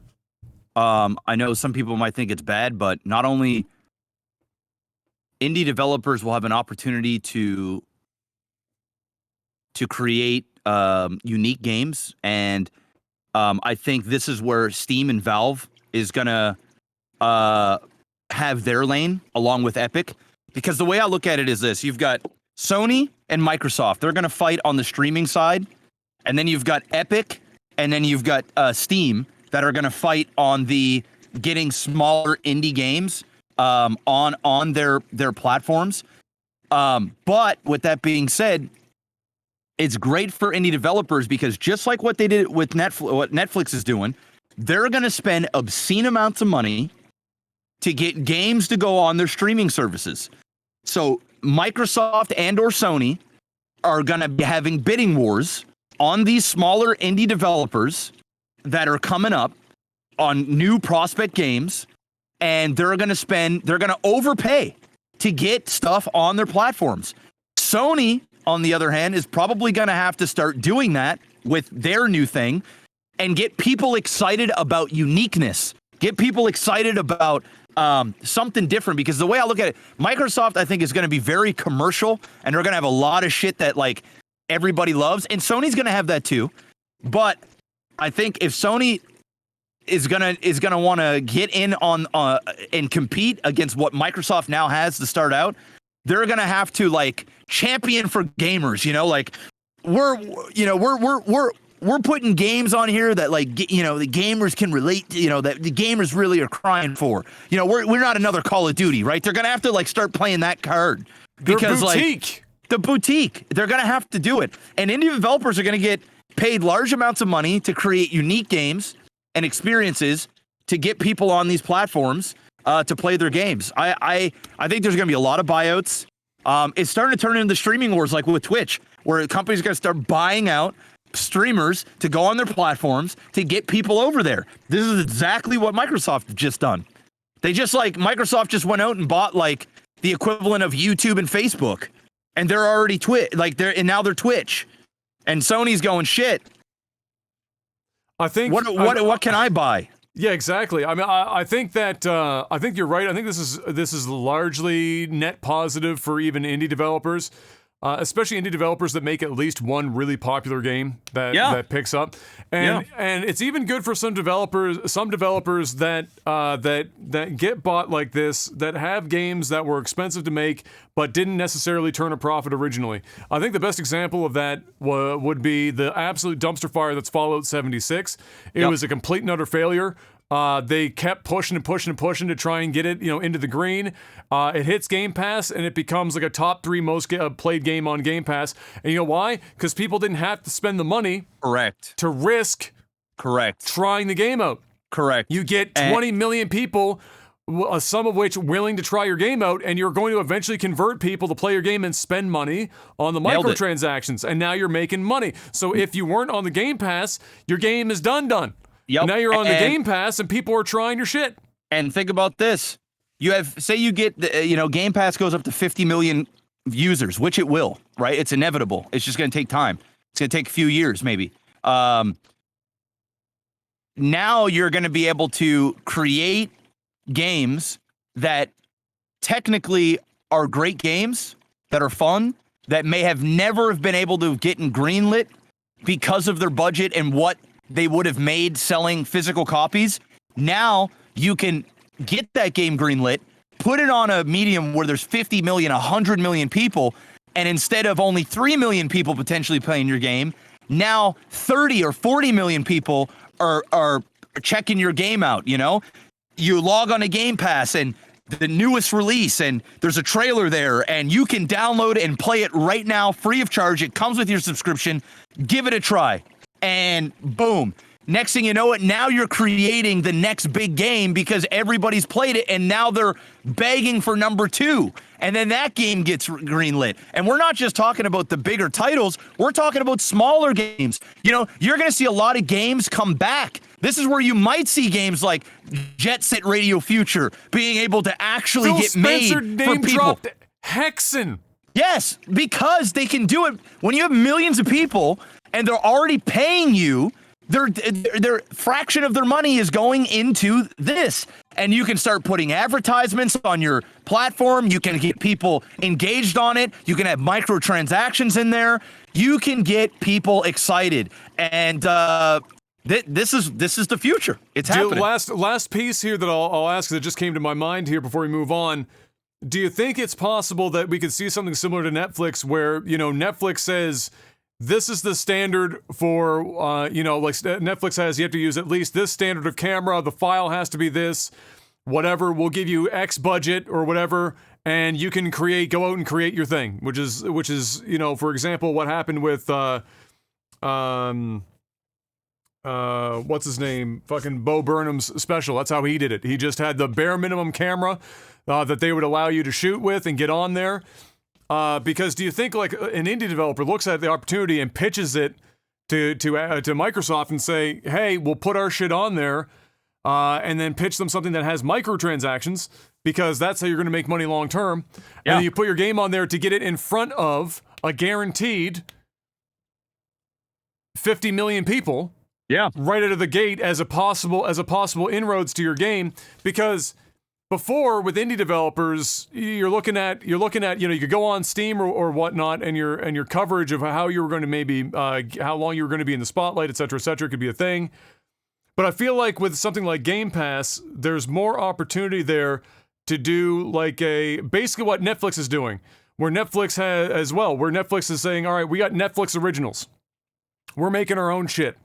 And in this case, it could be Microsoft just giving this off to indie developers that pitch them ideas to make them programming, or in this case, games specific to Game Pass, because they're constantly trying to have games that will bring people to the Game Pass, just like Netflix is making movies and TV series, even if it ends up not bombing after a season.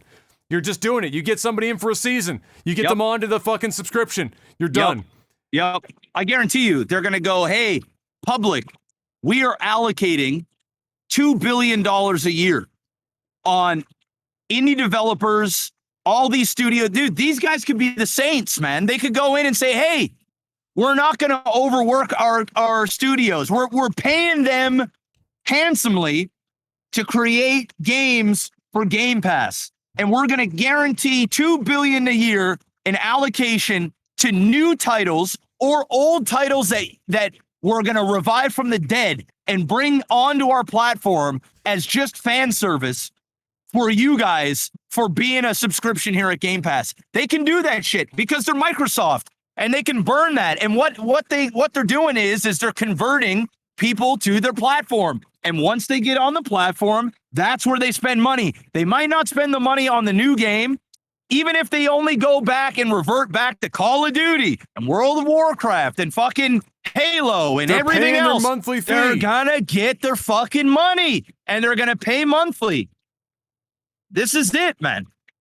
This is it. It's man, it's crazy. It's just a crazy fucking time. We still have to wait and see if this passes muster. Maybe the SEC decides to clamp It'll down pass. on this shit. It'll pass. But it's They're likely buying a to fucking publisher. pass. They're buying a publisher. Like what? Like, they're not buying Valve.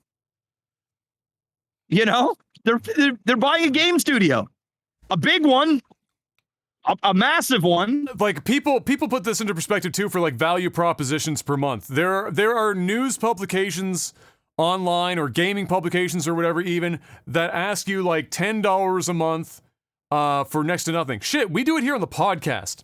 $10 Yes. a month and you get to ask us questions and get a high quality audio version of Yes. the podcast, right? Like people find value in it because they do it. But, you know, you're looking at Netflix for whatever, you know, let's say $23 or $22 a month for their HD or their 4K version. And they're putting in hundreds of millions of dollars to create original programming on top of licensing other content. There is an unimaginable wealth of shit at your fingertips for that amount of money per month. And even if it wasn't the pandemic, the amount of content people were consuming on Netflix was more than worth the fucking $20 a month they're spending. People spend $20 going out for breakfast at a fast food restaurant sometimes. Like people. Dude, I spent don't $23 on sushi today for lunch. Okay. But right. it's funny because people will look at different things different ways. Like I just spent like $20 in coffee in the last 3 days, kind of an idea. But like an entire month where I consume 30 to 40 plus hours of content is suddenly not worth $24.99 a month. Dude, this or in shit this case, it's gonna go up, games. man. I'm telling you, this is gonna get to the point where Game Pass is literally gonna be $29.99, $39.99 a month, and Yeah. people will gladly pay it. Yes. Because they are gonna get so much value out of this, and they're gonna be part of the know. And you know what's great about it is when you're spending this shit, parents, like they're gonna spend the shit. You no longer have to go covers out. the whole household. You no longer have to buy individual games, appease little Joey that's 9 years old and fucking Johnny who's 12 and Timmy who's 16, and they all want 3 different games, and one wants COD and one wants Lego fucking this and one wants fucking Hearthstone, and fucking dad or mom just wants to play Candy Crush on her phone, and all you need is one subscription for the whole fucking house, and everybody can play whatever fuck they want, as long as they want, whenever they want, for the low price of $39.99, and everybody in the house is happy. How do you not? Like, problem solved. And even the individuals out there that don't even have a family, and they're just gamers, casual or hardcore. The hardcore are getting crazy deals. The casual gamer, at the very least, they're going to break even with options. They're going to be like, oh, you know what? I buy Call of Duty once a year. I buy this game once a year. Now I can play whatever I want. Maybe there's a game that does come out that they want to play. Madness. This is where we're going. It's madness. I'm excited. I'm excited. We're not selling out for Microsoft, but we are about to sell out for NordVPN. Hit me out, Hey, Mr. Black. NordVPN.com/OTT. Use the promo code OTT. Get a massive discount. All right. Get a massive discount and get a bonus month when you get a 2-year subscription. Stay safe. Stay anonymous. Watch different regions of Netflix. And in the future, play different regions of Game Pass with the click of a button. Listen, what games might be available in the US and what might be available in Canada may actually become a thing. There could be licensing issues, right? Especially when they start buying out different things or leasing different IPs and old games or new games. You can bypass that with NordVPN.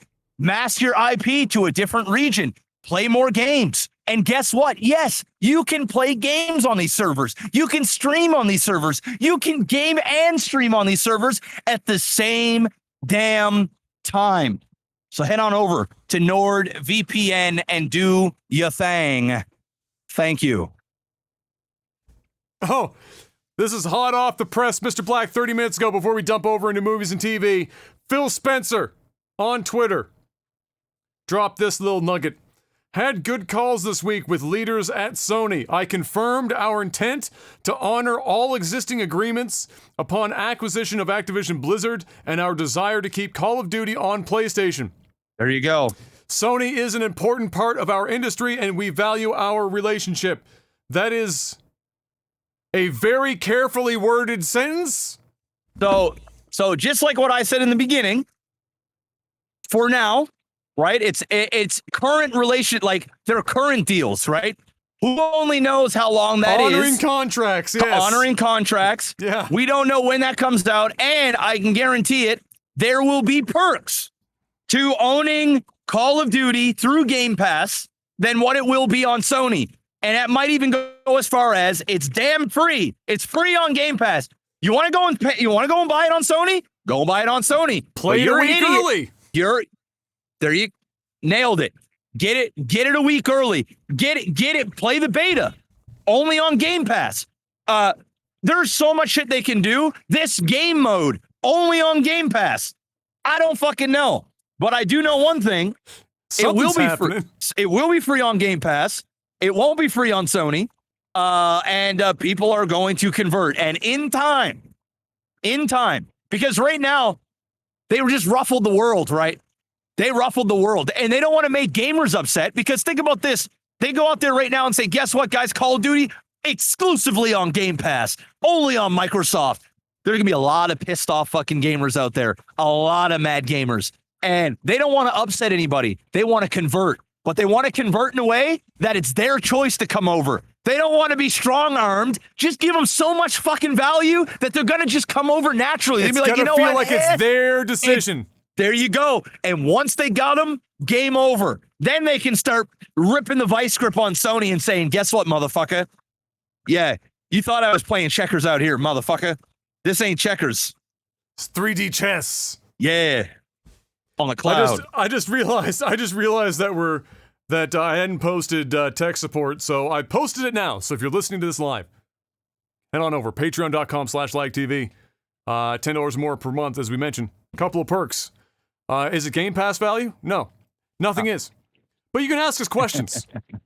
And that's got to be worth something. Mr. Black, it's time for... Movies and TV. Shit, I dropped my water cap in the tub. That's Rip. all right. I'll find it.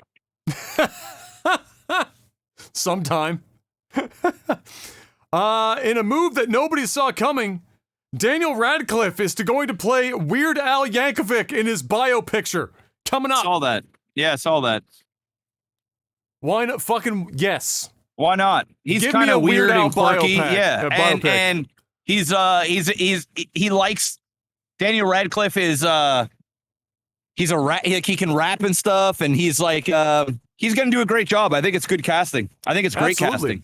Absolutely. And I think Weird Al has had just a crazy enough career that even if you did, even for maybe some younger generations that don't know who the fuck he is, it's just crazy enough that I think that's, I think a lot of people are going to be interested in seeing the ins and outs of one Mr. Weird Al Yankovic's biopic, especially if you've got Daniel Radcliffe on the poster. That's going to move some people and put them in seats all the same. Moon Knight got its official trailer. I never got a chance to check it out yet. However, unfortunately, I do know this, is that one of the lead actors, unfortunately, sadly, I think it was Gaspard Ulliel. I don't know how to pronounce his last name. Gaspard Ulliel passed away after apparently a massive head trauma from a skiing accident, and was only 37 years old. So that was sad to hear. But yeah, I don't know. Did you see the Moon Knight trailer yet? I didn't watch it. No, I did not. I've heard that people were like, okay, yeah, Moon Knight, sure. Nobody knows who the fuck Moon Knight is, but I don't. Yeah. Okay. But okay, it's more Marvel shit. It's definitely like on the I think it's supposed to be more on like the edgier Marvel side of things, Moon Knight. But I could be wrong on that. But I think that's the direction that's going and what the character is about. And then lastly, because there's really not much to talk about this week, for this, Lord of the Rings got its the Amazon Prime show got its title reveal, which was just basically the forging of a ring over the span of fucking 60 seconds. And then announced the title of the show. It's going to be Lord of the Rings, The Rings of Power. Now you know the title. I don't Great. know when. I think we have a date for when that's supposed to be popping, but I don't know. I thought it was this year. I thought it was late so this did year. I. Yeah, Yeah. I thought so too. But yeah, there you go. Lord of the Rings, the Rings of Power. And hopefully we see some more of that, because as Jeff was mentioning earlier, with the spend on this bad boy, everyone's hoping for a Game of Thrones 2.0, right? You've got the material there. It's the fucking Lord of the Rings. Spend your money, get the right people, and for God's sake, don't fuck it up. Because if there's one thing that was, like, in my opinion, and I've said it before in the podcast, the perfect movie trilogy is the Lord of the Rings original trilogy. There is, like, that is Good. Great. It's fucking timeless. There is almost zero fault in any part or a point in there. There's like hardcore Lord of the Rings fans complain, I think, about like there was like the section with what's her face's character, the between her and Aragorn or whatever. But like in the grand scheme of things, fuck me, dude. They're like timeless. You go back and watch them, and because they did so much with practical effects, it stands up so fucking well, because you're not seeing like 20-year-old CGI. And so, the irony is that within reason, they're going to age better than the Hobbit movies are going to age, like that original trilogy, because it doesn't have nearly as much CGI. But all the same, I hope that they pull it off. I would love to be able to turn on my Amazon Prime and watch me some good Lord of the Rings content 100%.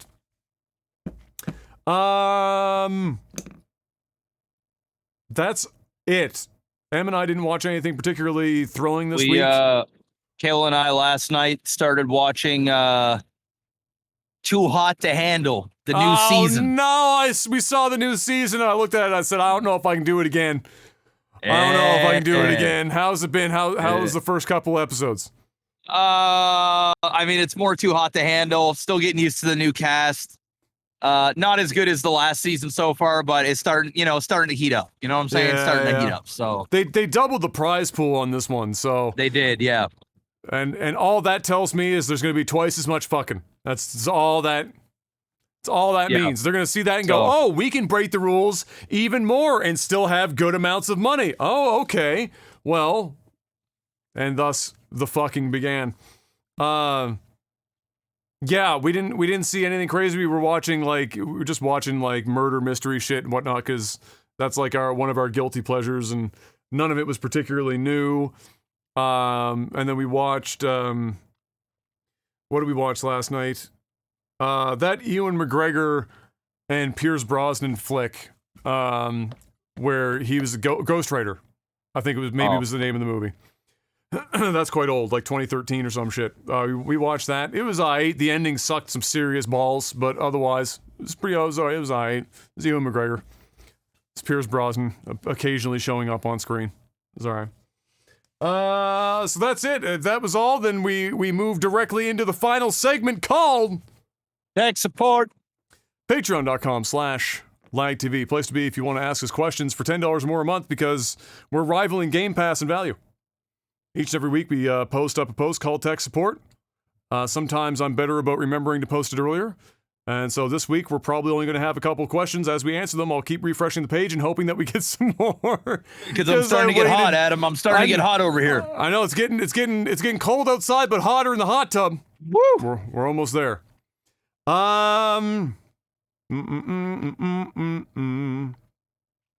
already answered that, Super Kami. But he asked, with Microsoft buying Activision Blizzard, do you think they'll make the next Call of Duty a PC and Xbox exclusive after they announce they're doubling down on making more current-gen consoles? Well, of course they're going to make more current-gen consoles. They're still selling a shitload of them. They can't keep them on the shelves. Whatever one is on the shelf sells. The Series S outsold the PlayStation 5 in December. You know why? Because they were on shelves. They were available for purchase. And that will continue to be the way that things go for quite some time. So, other than that, do I think COD will be exclusive? Man, you know what? This is what I'll say. I'll stick my neck out for this one. I think that they do honor, obviously they're going to honor their contracts. Call of Duty will probably, the next Call of Duty will probably still be multi-plat. Yep. I think that Call of Duty will no longer be a yearly release. I think it will come out every 2 to 3 years, and I think it will inevitably become an Xbox and PC exclusive. That's what I'm saying. I don't think that Call of Duty needs to be a yearly thing anymore. It needed to be for Activision Blizzard for their model to work and to make money. But now that Microsoft owns them, that doesn't need to be yearly. They can allow those developers to make a lot more different games, spread that shit out, and not have 15 different developing houses all working on fucking Call of Duty at the same time. Yeah. I think Warzone, something like Warzone remains multi-plat, but like the core shit, you know, the campaigns and things of that nature, I think that eventually gets locked up after these contracts run out. Yeah. And I think at the very least, it'll just be free on Game Pass and it'll cost you $100 on any other platform. And that will just do the damage right there. You know, and if they're coming out yearly, I mean, people are going to start going, why in the fuck am I spending all this goddamn money to play this shit on PlayStation when I can get the same experience and play with my friends no matter what on Game Pass? It's just that easy. It's that easy. Xenon asks, who do you think should play you two in a biopic? All right, so Lag TV suddenly gains enough clout that we are doing a biopic. It's another 15, 20 years from now. It's biopic time. Who is playing? Well, it's hard to say because you don't know what actors are going to be in existence at that point. So let's go with actors that exist now. So who is playing us? Nova War and Maximus Black in our biopic. Oh man. I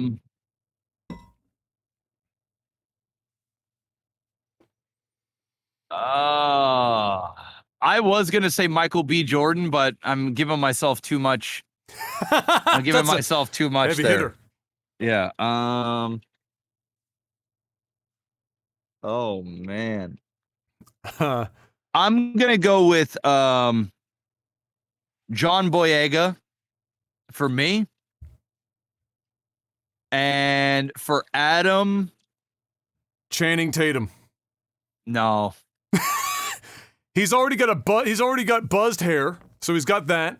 He's the I mean, I'm not a stripper, but he's got more or less the right amount of like geeky, stupid white guy.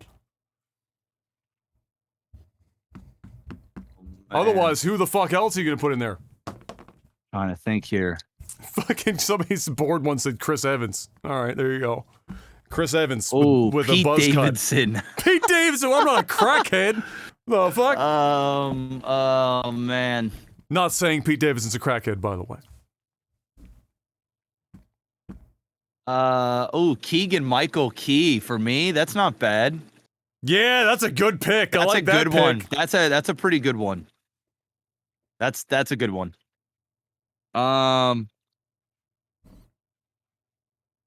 Geez, I'm trying to think of like an actor that could play sort of like the straight guy, you know.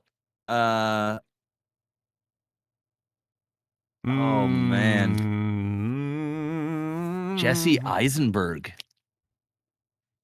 I could see it. His voice isn't that, like, his voice is just not Adam. Yeah, that'd be difficult for him to do. James Franco, no. You need somebody that's like, you have to, like, unless you're going to put them all on a fucking soapbox, you need somebody that's a little on the taller side too, right? Yeah. They don't need to be 6'6", but you know, maybe 6'2" Dude, would be I'll a good go- start.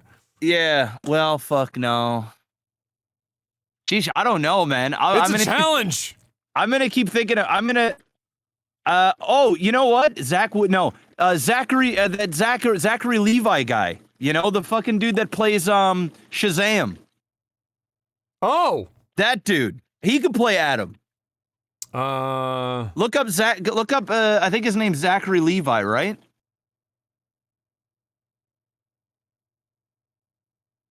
I think he could play an Adam.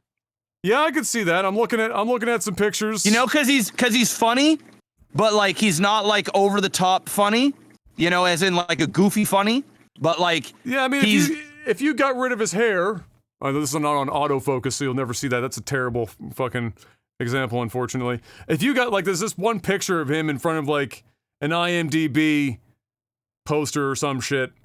Yeah, you know, I think he's tall. You know, I could see that. Yeah, I don't know. Henry Cavill is thick. Adam's not. No, that's right. Not anymore.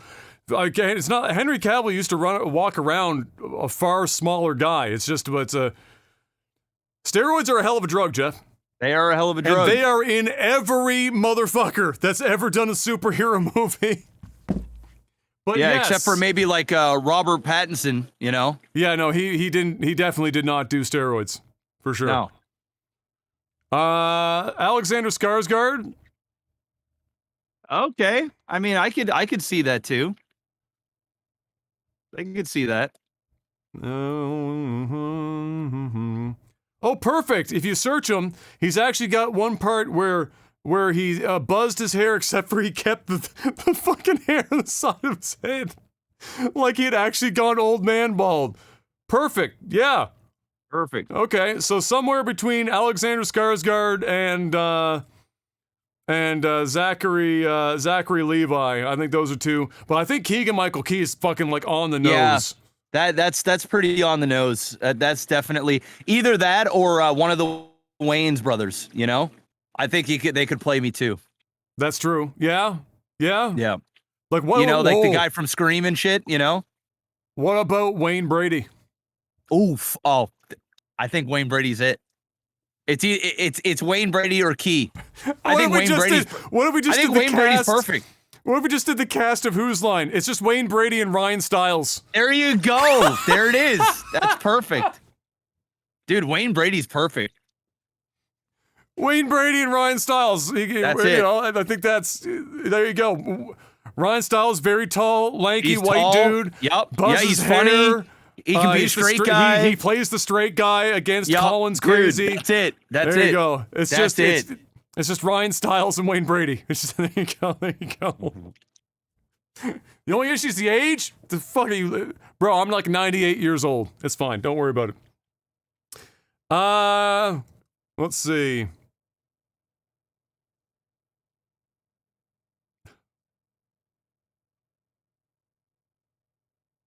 Mark with the most oddly specific question I've seen in a while, or random as well.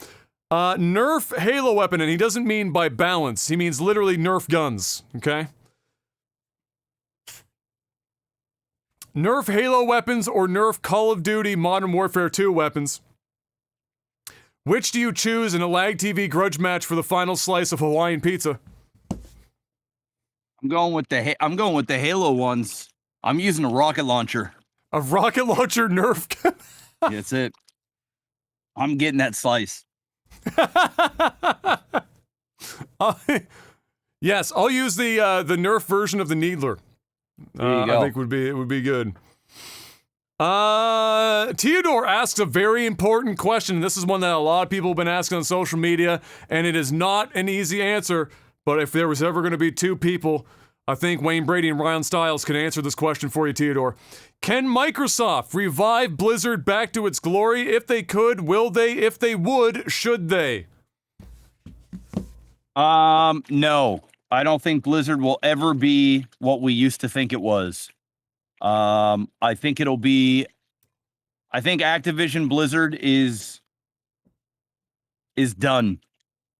It's now going to be Microsoft, you know? Like, it'll still be an Activision type game, but like, you know, it's going to be different. I just think even the medium in which the medium that we play the games on is different, which is just going to not feel like the glory days. It's going to be a new thing.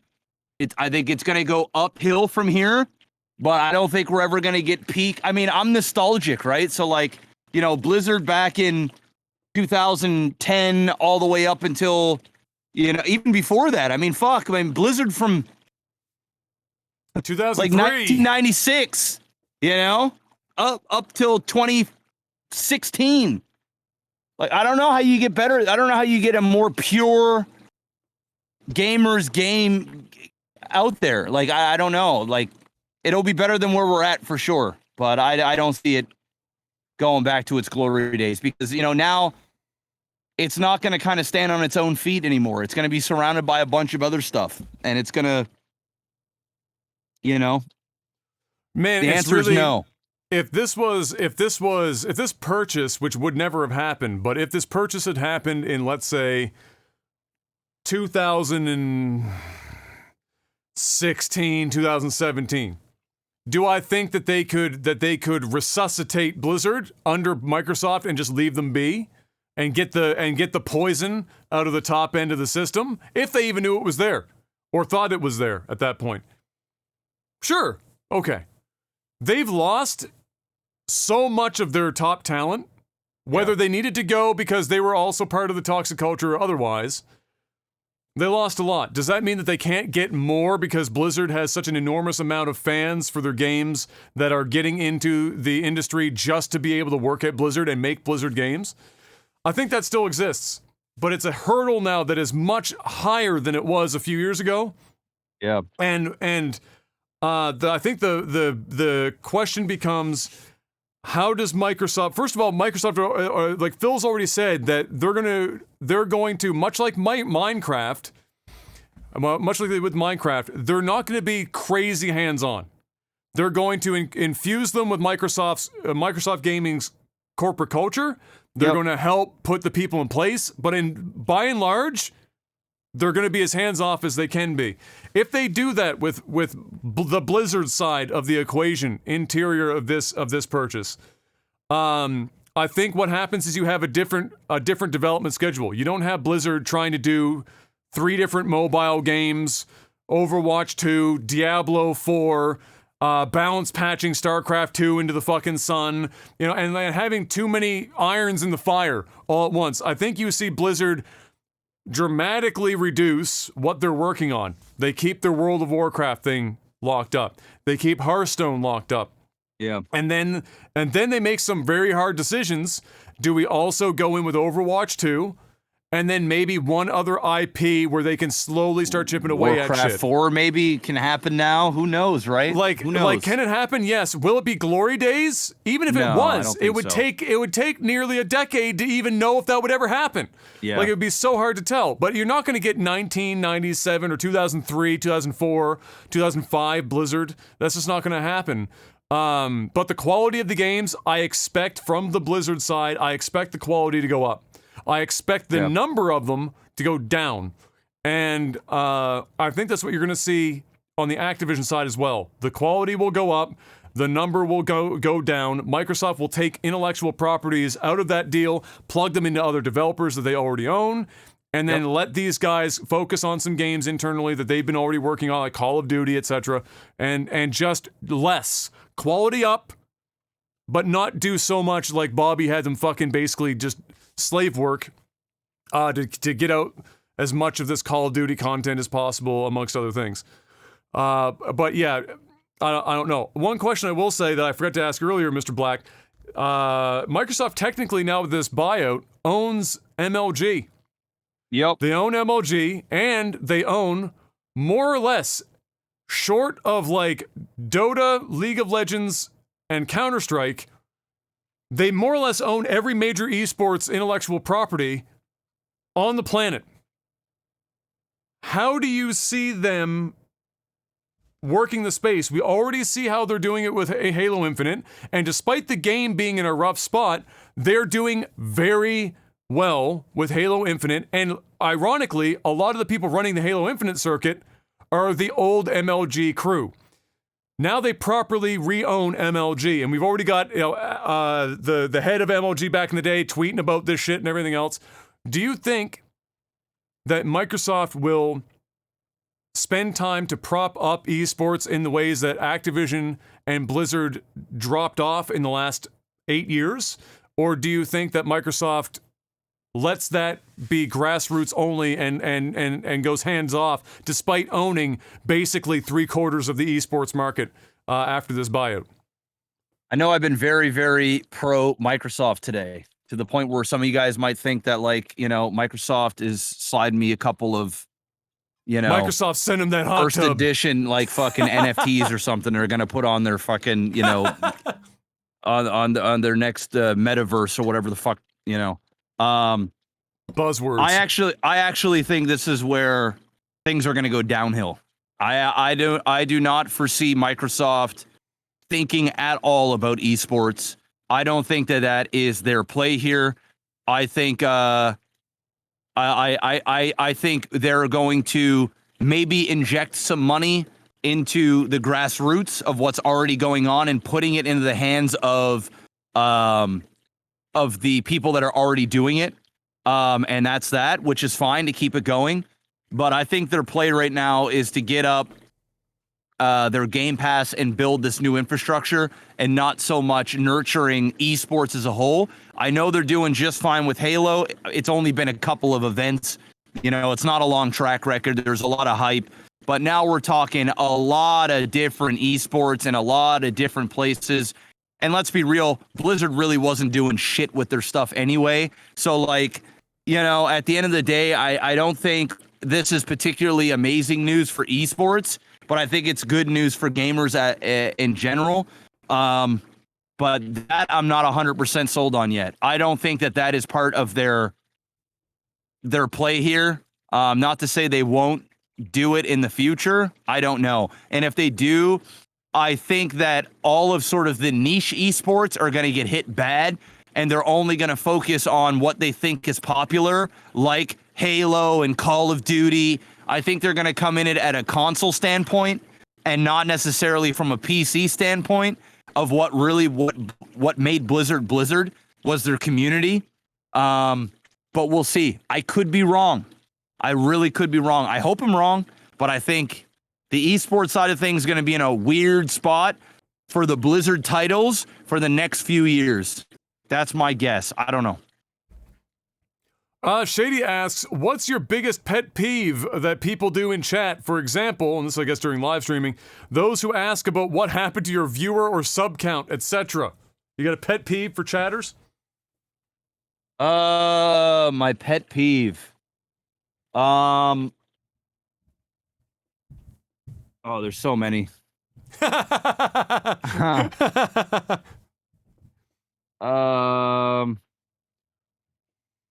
I would say it's the people that when you're, so for me, because I'm a variety streamer, when I'm playing games, and I even have it in sub mode and whatever else to avoid spoilers, etc.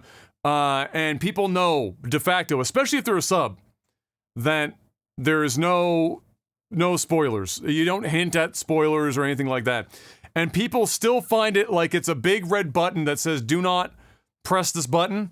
And they will get as close to pressing that button as humanly possible without, in their minds, technically doing it. So you're coming up to a spot in the game, and they don't say, oh, by the way, here's a boss. It's really hard. This is the name of the boss, etc., etc. It's like, oh, they'll say in chat, like, oh, here it comes. And you're like, oh, great. Yeah. Well, now I know something's fucking coming. Yeah. Shit like that. Mine is probably the backseat gaming. Do this, do that. That shit irks me. I mean, there's so many, dude. I don't like when people type an exclamation fucking follower or fucking follow age. Follow age. I hate that shit. I hate people that come in and just randomly ask me like, hey, when are you playing this game or whatnot? Like, it's just like, dude, fuck you, man. I know, like as a variety stream, the one, and you've got this too, is you're not playing, you already dropped insert game. Yeah, exactly. Like, I took one day off of this game. I just finished playing 7 straight days of that game. I'm taking a single day break, and I plan to go back to it. And they're like, oh my god, you dropped it already? I thought you enjoyed that game. Why are you playing this game? Yeah. There's all kinds, dude. Yeah, like the viewer thing. I mean, I don't really get much of an annoyance from it. I usually just cuss people out, the sub count is just like, oh my god, you only have 3,000 subs. And I'm thinking to myself, like, dude, only, okay. I was in the hot tub the other day. I was doing a little hot tub stream. And we had a couple hundred viewers, and some guy came in and was like, yo, man, what happened? What happened, man? You only got 250 viewers. And I'm thinking to myself, like, I didn't say it, but like, I'm thinking to myself, like, dude, I'm sitting in a hot tub worth more than, my old car, shut the fuck, like, you're such a fuck boy. Like, you know what I mean? Like, what happened, man? You used to have 2,000 viewers. And I'm just thinking in the back of my mind, like, when I had 2,000 viewers, I was broke. You know what I mean? Yeah, it's true. It's just like, anyway. It's not really a pet peeve. I have to bite my tongue because, like, yeah, I don't want to come off as, like, a douchebag, but at the same time, like, these idiots, they don't know what the fuck they're talking about. You know what I mean? Like, yeah, bro, I'm fucking starving, I'm struggling. Man. It's a struggle bus out here. It's my bad. Alexa asks, what makes you truly happy? The one thing that when you do it, you are just joyful and truly filled with happiness. Say that one more time. What makes you truly happy? The one thing that when you do it, you just are joyful and truly filled with happiness. Oh, man. I mean, hanging out with my son. That's an easy one for you now. You got Kai as the trump card. Yeah. Like today, I didn't stream today. I had to go get a massage, and then I went out and picked up the keyboard, and before I did, Kai woke up and he's like, come play. So I went and played some dinkies with his dinkies and shit. And we just laid on the sofa and just like, he just snuggled up and we just watched the Goofy movie for the 910,000th time. No. He's been watching like Coco Melon or some shit. And I'm just sitting there like, just chilling, right? And I'm, that's I guess that's happiness. The other thing would be like when I'm in Vegas, man. When I get off that plane and I get out the taxi or the Uber, and I'm walking into the hotel, and I ain't got no work, I ain't got no home life responsibilities, I ain't got nothing. I'm with my boys. Yo, I'm happy. I'm pretty fucking happy. So, and then obviously when I'm busting nuts, I'm feeling pretty good. Laying down and just watching Netflix with the wife and just like, not really worrying about nothing. Pretty happy then. When I get my dirty esport money checks, I get pretty happy. Then I realize I got to go and stream for another 200 hours to make it again, and I suddenly get depressed. There's several different things that make me happy. But and all jokes aside, because there were some jokes there. Family. That's it. Just family. That's the show. That's basically it. Like I gotta be real. There was like a good, I won't pinpoint it, but there was a point in my life where I went from like a relatively every single day happy person to just like it takes so much. I don't know if I had so much dopamine at some point that now it's like I'm like a coke head that I need I started out like I had like a little quarter bump and I'm fucking bouncing off the walls. Now I need to get like a whole fucking key just to get me shit get my shit going. But it takes so much to get any fucking rise out of me now. Unless it just takes me by surprise. Like sometimes I'll just be sitting there and a wave will just fucking hit you, and I'll just be like, and you're just happy for like this nice 2 to 5 minute period of time where your brain stops like processing all of the bullshit of life for just 2 to 5 minutes. And it could be like, that's why sometimes it's like, you're just hanging out, I'm hanging out with them, we're watching Netflix, and it's just enough where I stop thinking about all the fuckery and I just get like this little pocket, and it's great. The other night I we were in bed and I was just doing my scroll or whatever, and somebody I can't remember what it was. I can't remember what the context was for the tweet. But it was like somebody was shooting their shot on this tweet and just fucking failed miserably. Fucking the biggest L.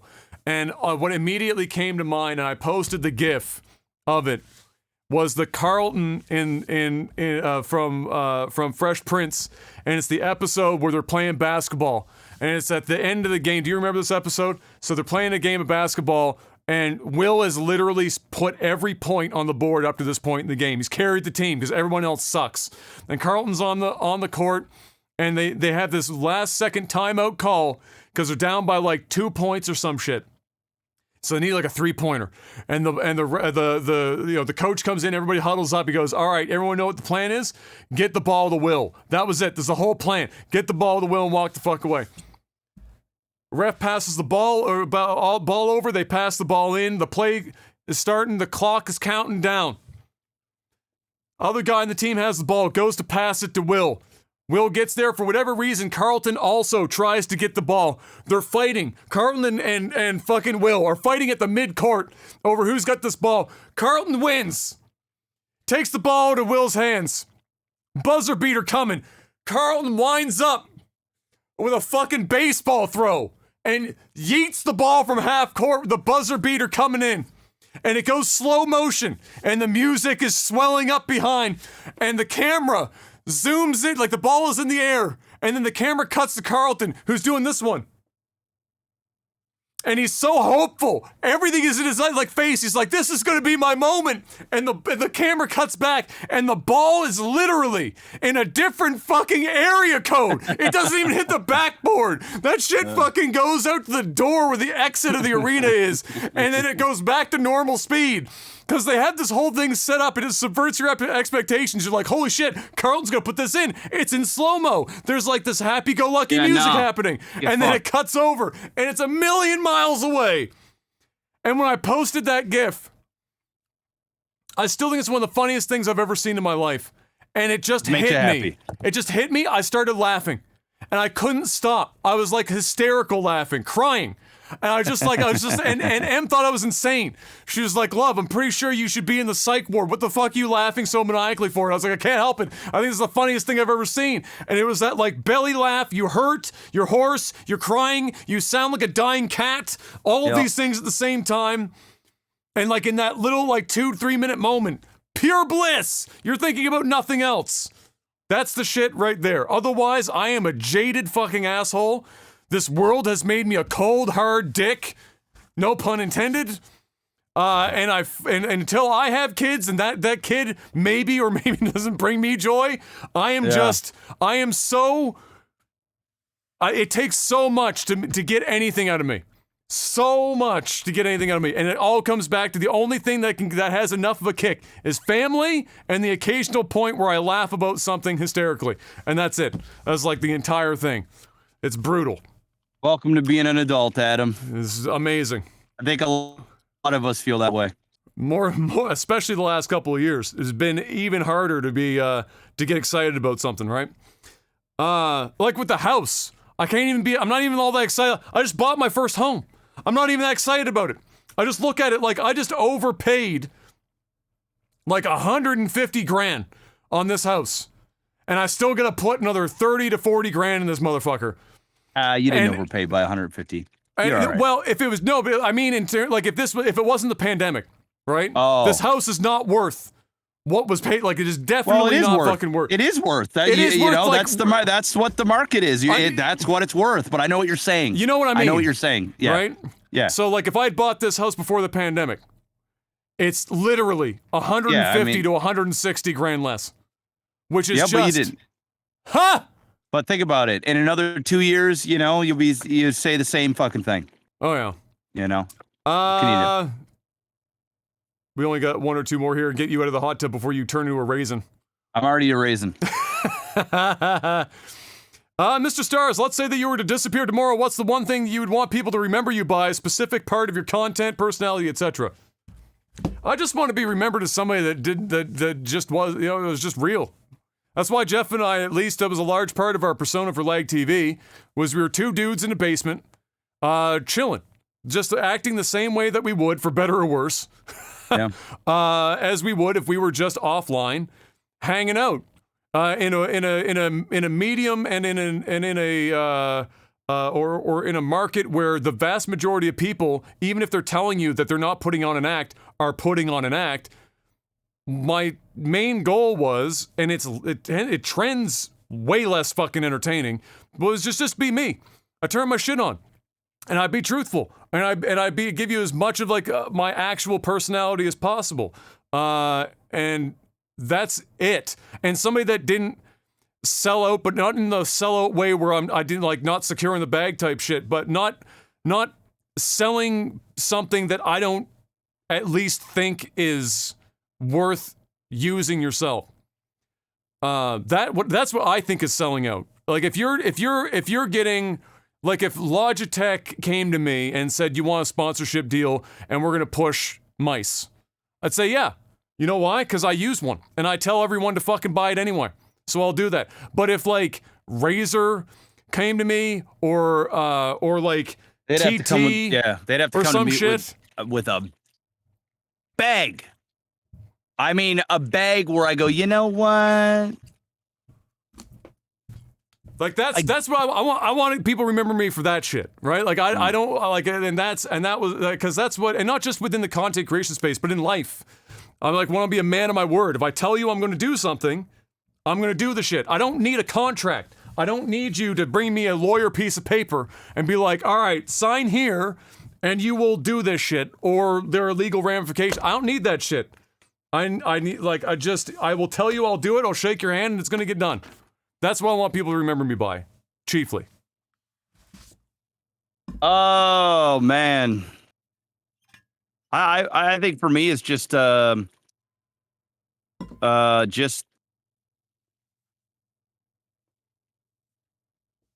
having a good time. I mean, I don't know. I would want to be remembered about moments that people can look back and say, wow, that was a good time.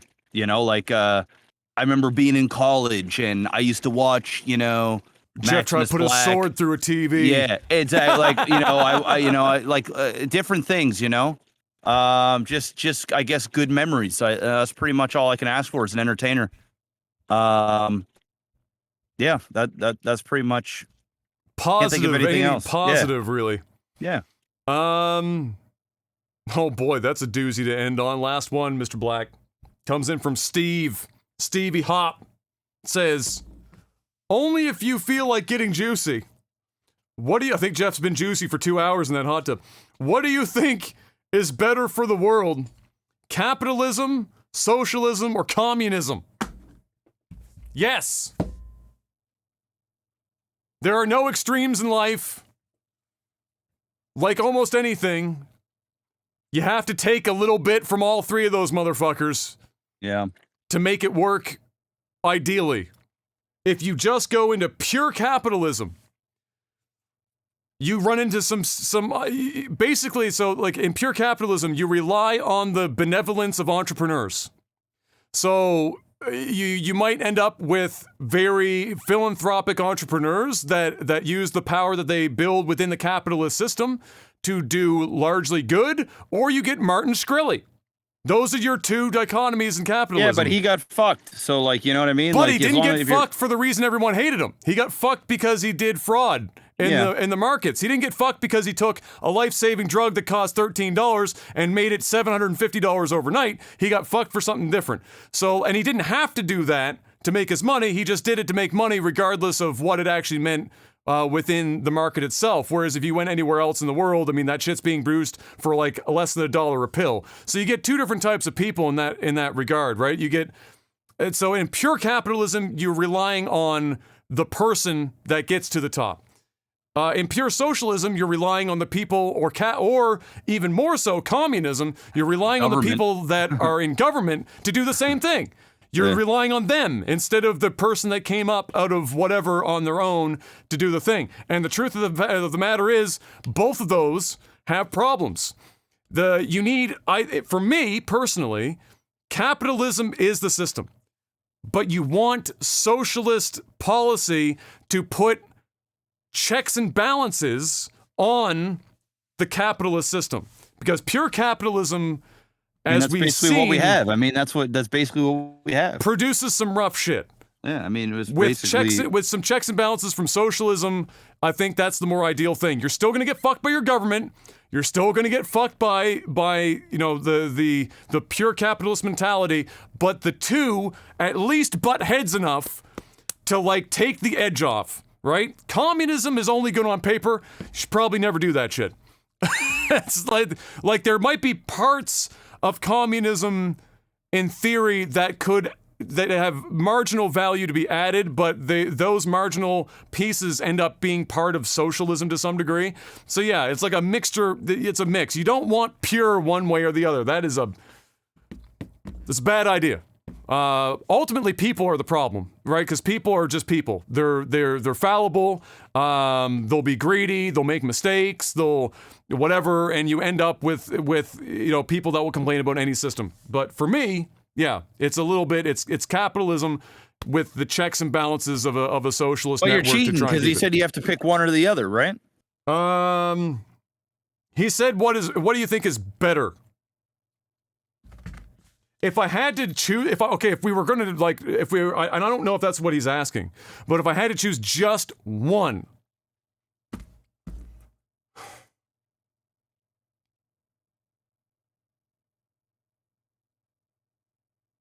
if I had to choose just one, damn, you got to really think about that. I do. I have to think about it. Because like we just said, you're choosing your battles. You're going to choose capitalism every time. Yeah, every time. Listen, I don't want to live a life where the government controls my life and tells me, this is how it is, and puts a. But that's not socialism. Yeah, but what I'm saying here is, yeah, they're basically putting a cap at what I can achieve. And they are rewarding the efforts. They're painting everybody with a brush, and that works. I mean, thank God we don't have just the you just described communism, not socialism. Well, which people conflate all the time. Well, I mean, a little bit of both. It's a little bit of both. There's definitely parts of socialism that I think should be in place for sure. I think everybody should have the right for healthcare and have a roof over their head, no matter what. But at the same time, I think if you're a savvy business person, you should be rewarded for that, and you should not be put on the stake for making money. Or creating jobs, or whatever the case may be. So if I had to just choose one, I'm picking capitalism all day. It's not even a question. But I also do realize that you can't just have just that, because it'll be it'll be bad. It wouldn't be good. It wouldn't. Yeah, be good. you don't want one. You don't want purely one or the other. I think. If we look around the world to try and find examples that are, because there are very few places in the world that are exclusively, if we're ignoring communism, because there are places that are exclusively communism, clearly. Yeah. There are less examples of pure capitalism, pure socialism, because usually it's on a gradient. It's a mishmash of those two things.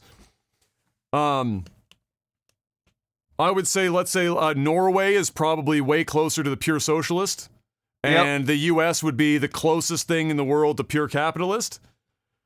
So the question I ask myself is, do I want to live in Norway or do I want to live in the U.S.? And if we're asking about only choosing one or the other, and I'm going to live in Norway every fucking time. Listen, man, if I want it to be, I mean, there's nothing wrong with that. Listen, I'm sure Norway's a wonderful place to live. If you kind of want things formulaic, no, I couldn't live like that. I need to be able to have freedom to, I just need freedom. So what is it? What is it that you're doing now that you don't think you'd be able to do there? I think I could do all the things there. I think I'd be taxed harder. I think people would be afforded some of the luxuries that I have without working as hard. I feel like I'd be put into Which luxuries? sort of a box, so to speak. I feel like there'd be a limit to what I could do. I feel like I would be limited, not at what I could do, but how far I could go, where it would make sense to keep going. If that makes sense, you know what I'm saying? So I think there would be. It's the I think there'd be okay. That's probably a better way to put it. I think there'd be a much higher quality of life up to a certain point. Once that point is there, the quality of life from the work that you put in to what you're getting from the output is not there. And I wouldn't want to. I don't know. I'd like to.